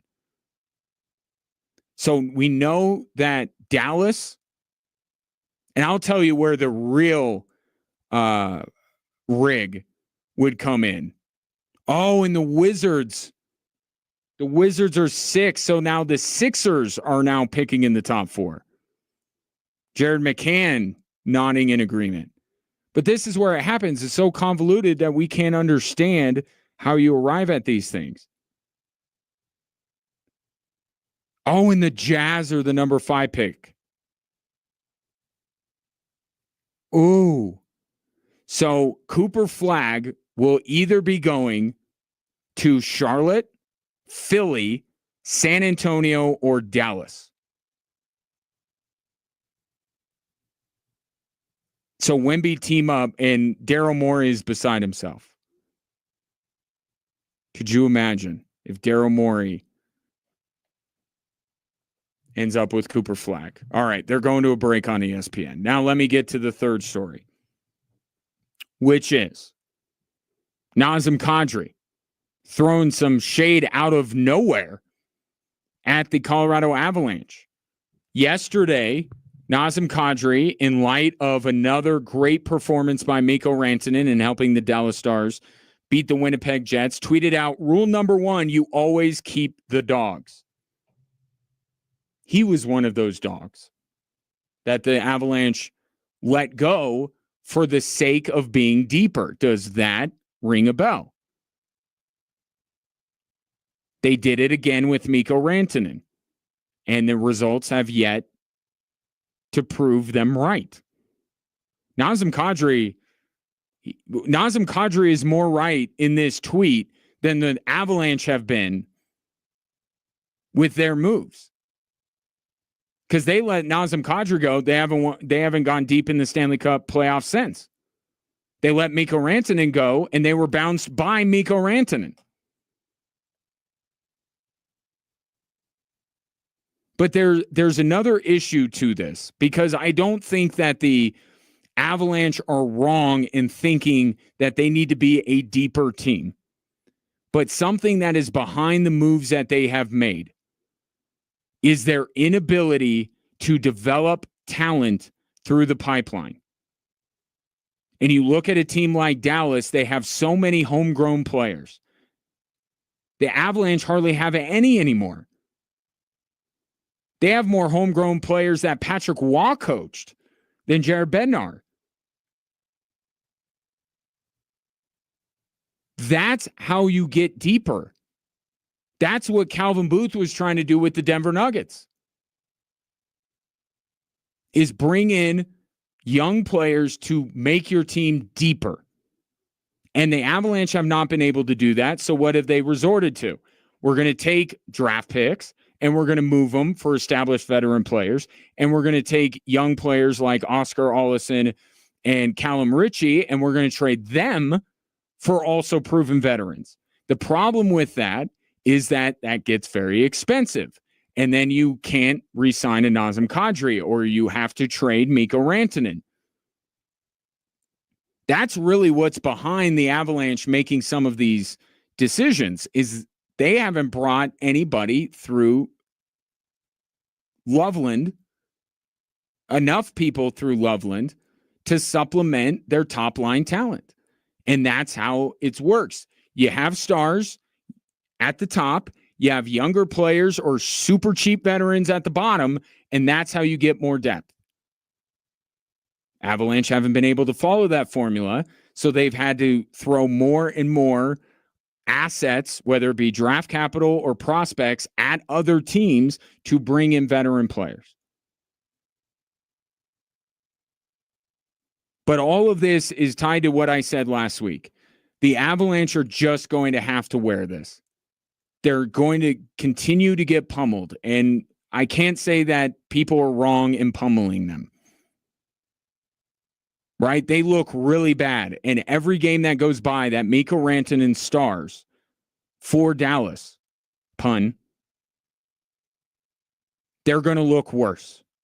And the only way that it's going to get any better is if their way of building depth is proven to work.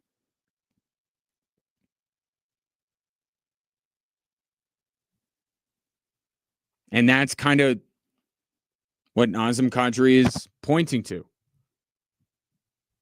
You let me go, you let Mikko Rantanen go, and where has it gotten you? Kind of out of left field.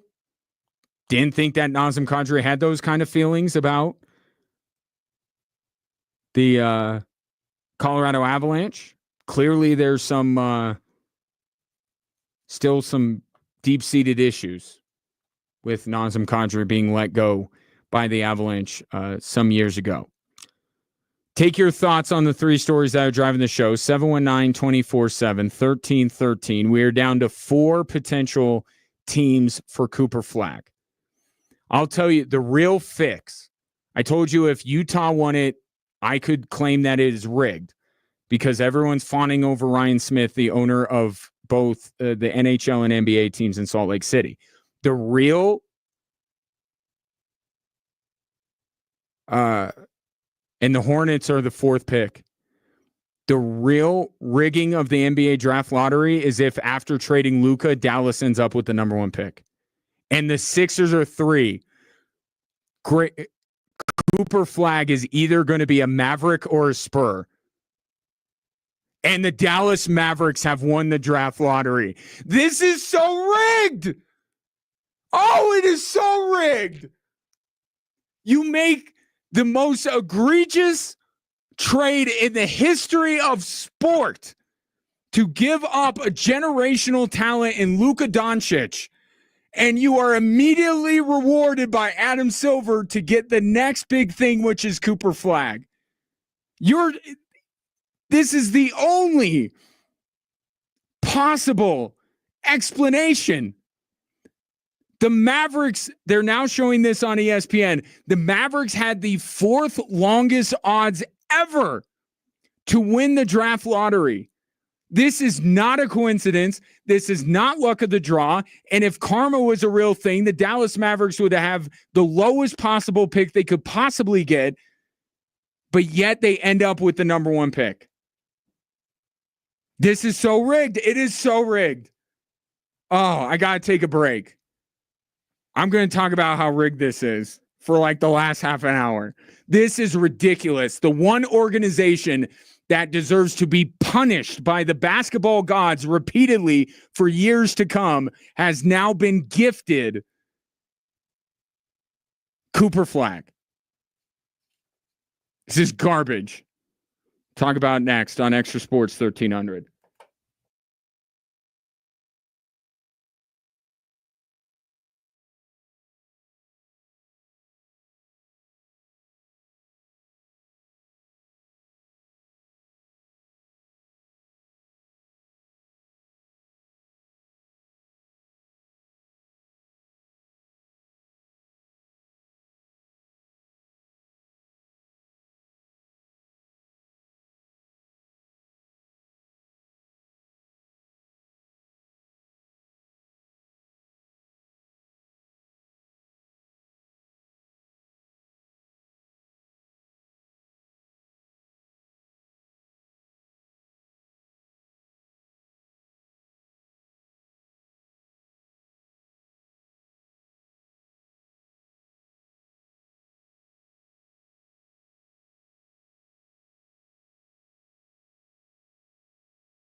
I am just beside myself. I cannot believe that the NBA would be so blatant to rig the draft lottery.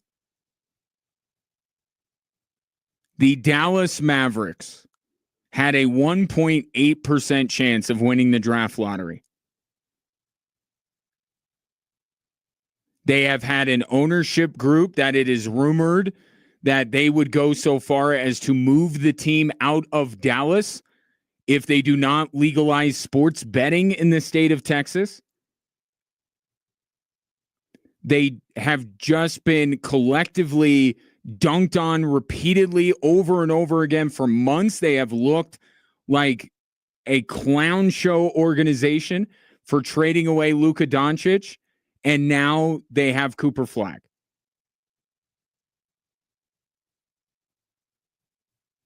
This is so, I mean, this might be the most blatant rigging of the NBA draft lottery I've ever seen. Move over frozen envelope to get Patrick Ewing to New York. Move over giving Cleveland the number one pick instead of Denver, so LeBron would play in Cleveland. This is it.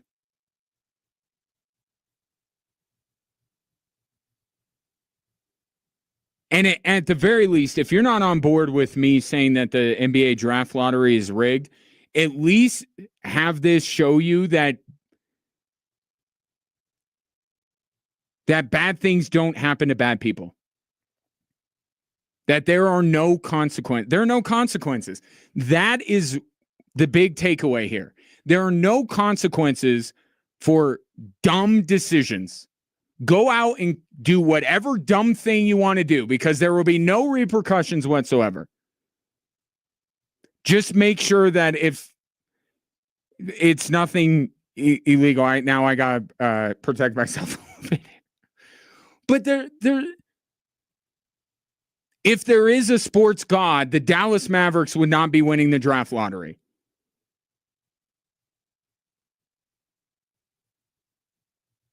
They don't deserve anything good to happen to them in perpetuity.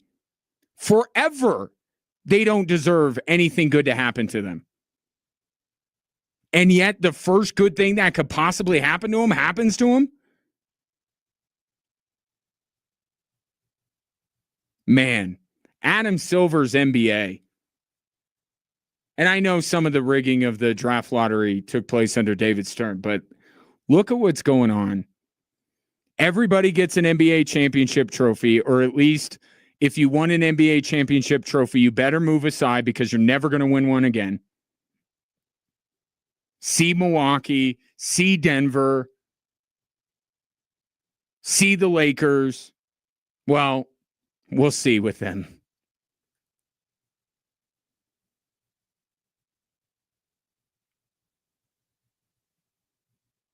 The least deserving team in the number one pick just won the number one pick. That is the headline. And now all those Fire Nico shirts can be replaced with Cooper Flagg jerseys. This is pathetic. This is absolutely pathetic that the NBA would stoop so low.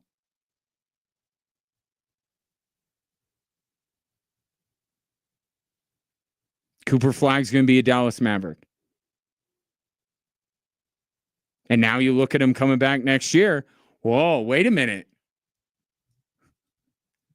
I mean, the type of player that Cooper Flagg is, you couldn't get a closer facsimile to Luka. But now you add Cooper Flagg, and all of a sudden you have Anthony Davis. You have Daniel Gafford. You have PJ Washington. You have all these bigs, and now you have this dynamic scoring guard with Kyrie.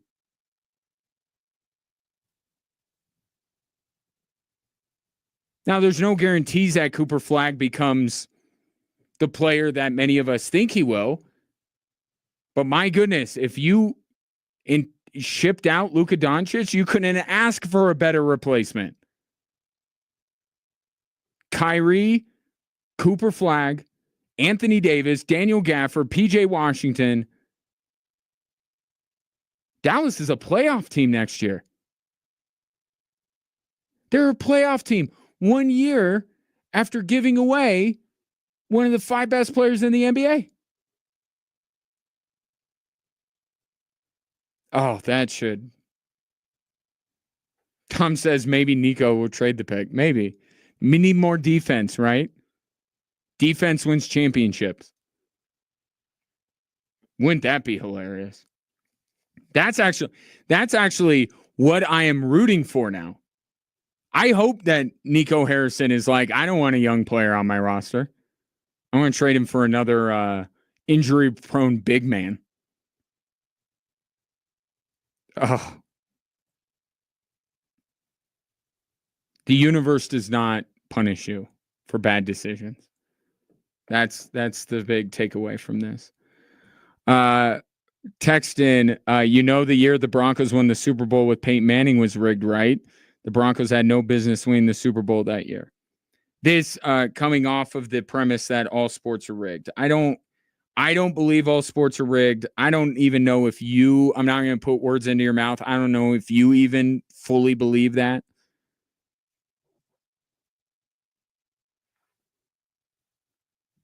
And ESPN is celebrating because they get to talk about Cooper Flagg in Dallas. I don't know that you actually believe sports are rigged. I don't believe sports are rigged. See, that goes beyond the threshold. I said everyone gets one conspiracy theory. You can't say that all sports are rigged. You can only talk about one thing in sports that is rigged. All sports aren't rigged. Why did the Denver Nuggets get to win a title?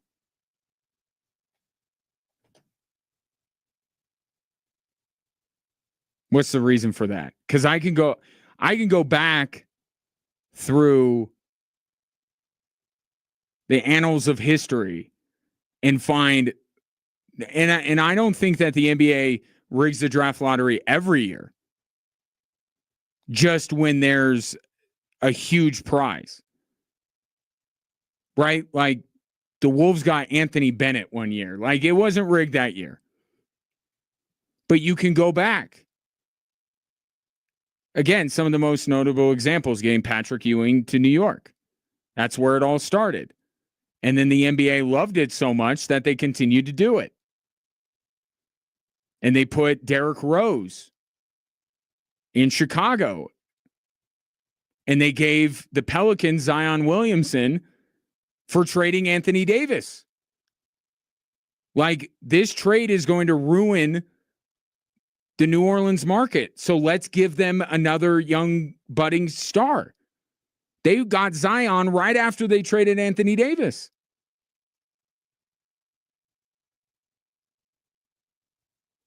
You're rewarded either because, and it's all, monetary.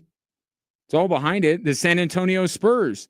Good job building this state-of-the-art training facility. Here's Victor Wembanyama. It's not luck.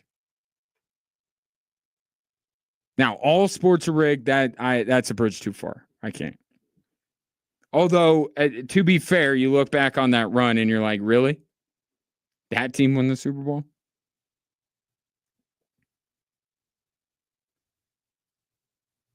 I guess I'm saying I get the inclination. If you're using the Broncos Super Bowl 50 as your example, I can kind of understand how you got there. But I don't believe all sports are rigged, but I believe with every fiber of my being that the NBA has the ability to rig the draft lottery whenever they want. And they have numerous times throughout the years. And this is another year. Cooper Flagg is going to be a Dallas Maverick.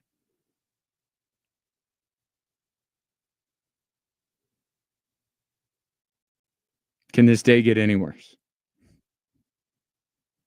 I submit that it cannot. Spurs too low key rig today. Well, the Spurs, like I said, the Spurs got Victor Wembanyama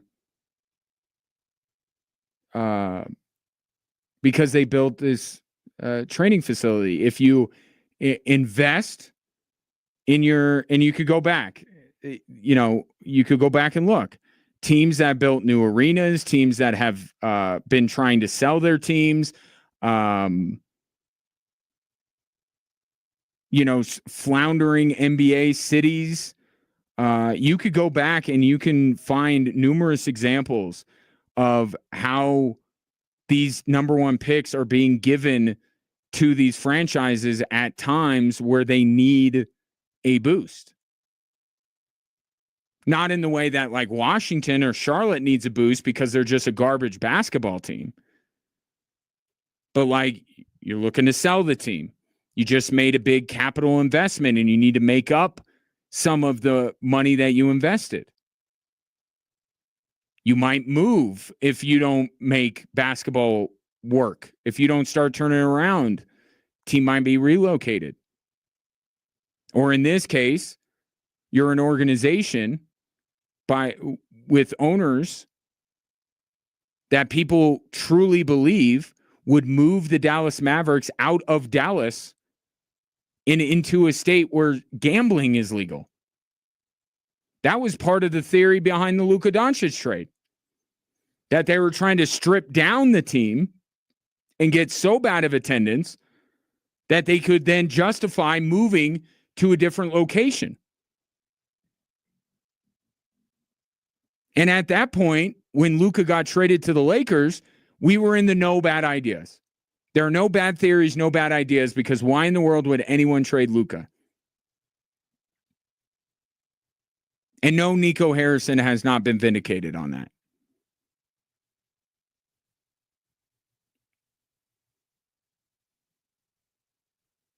I promise you the Lakers win a title with Luka before the Dallas Mavericks win a title with Cooper Flagg. Still, though. They're going to be a playoff team next year. The fire Nico stuff will start to simmer down.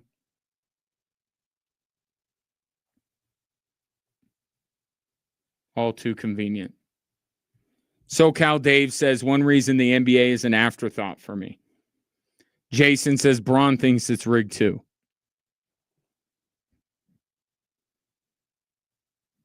Braun knows it's rigged because he's been in those meetings.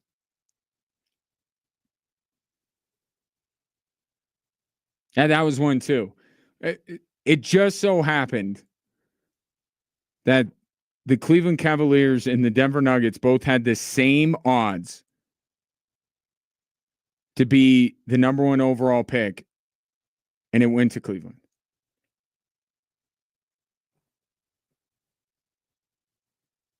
And a Nuggets team that had tied for the best odds of getting the number one pick fell because they were a garbage organization. They can punish you and they can reward you.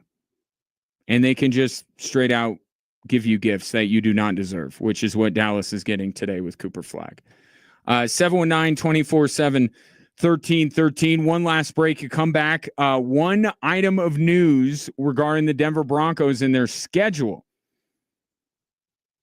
Keep your Christmas open if you can. It's next here on Extra Sports 1300.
So I don't. If you're anything like me, you don't currently have any plans for Christmas this year. But maybe you can start to formulate your plans now that we know in advance of tomorrow's full NFL schedule release that the Denver Broncos will be going to Arrowhead on Christmas Day. It will be Broncos Chiefs this Christmas.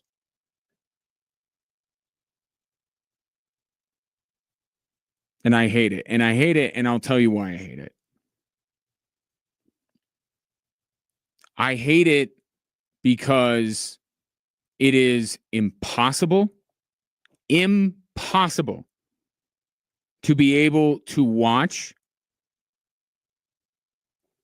a game the way I normally watch games on Christmas. It's impossible. There's too many people around, too many distractions. TV's not turned up loud enough. The ideal game to be on at Christmas, and I actually, there was a time where the Nuggets didn't always play on Christmas, and it was great. Although the Nuggets usually, they start at like 9:00 at night. So like the festivities have died down by then. So that's not that bad. But the best games and I'm not against games being played on holidays. I'm just against games that I care about being played on holidays. And I have twice the reason to care very much what happens on Christmas Day, professionally and personally.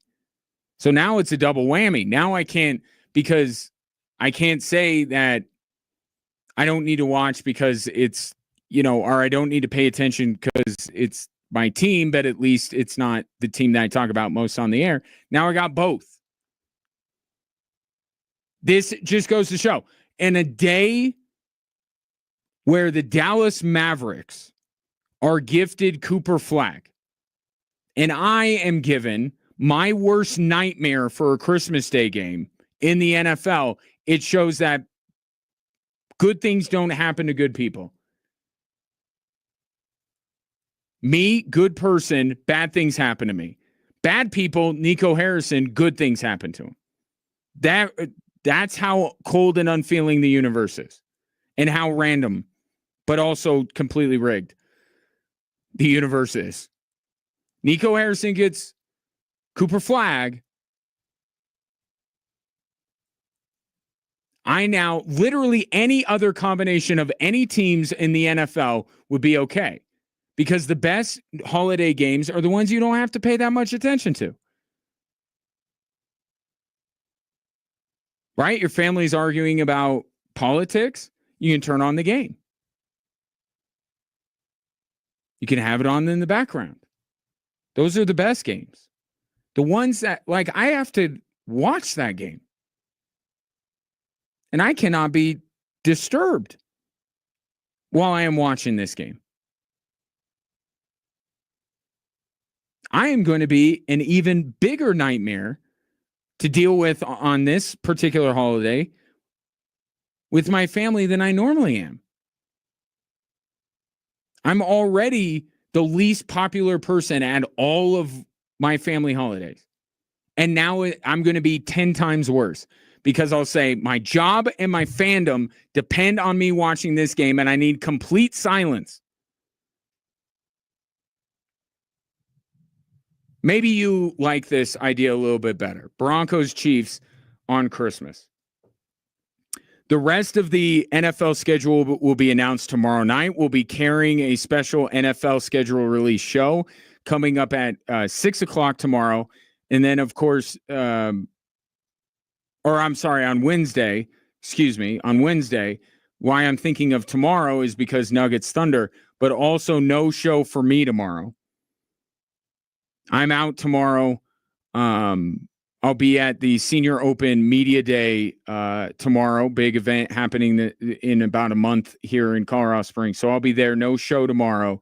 So we'll be back Wednesday, talk more about the NFL schedule as it will be released on Wednesday night, and then see what happens with Nuggets Thunder in Game 5. I appreciate your patronage and your interaction.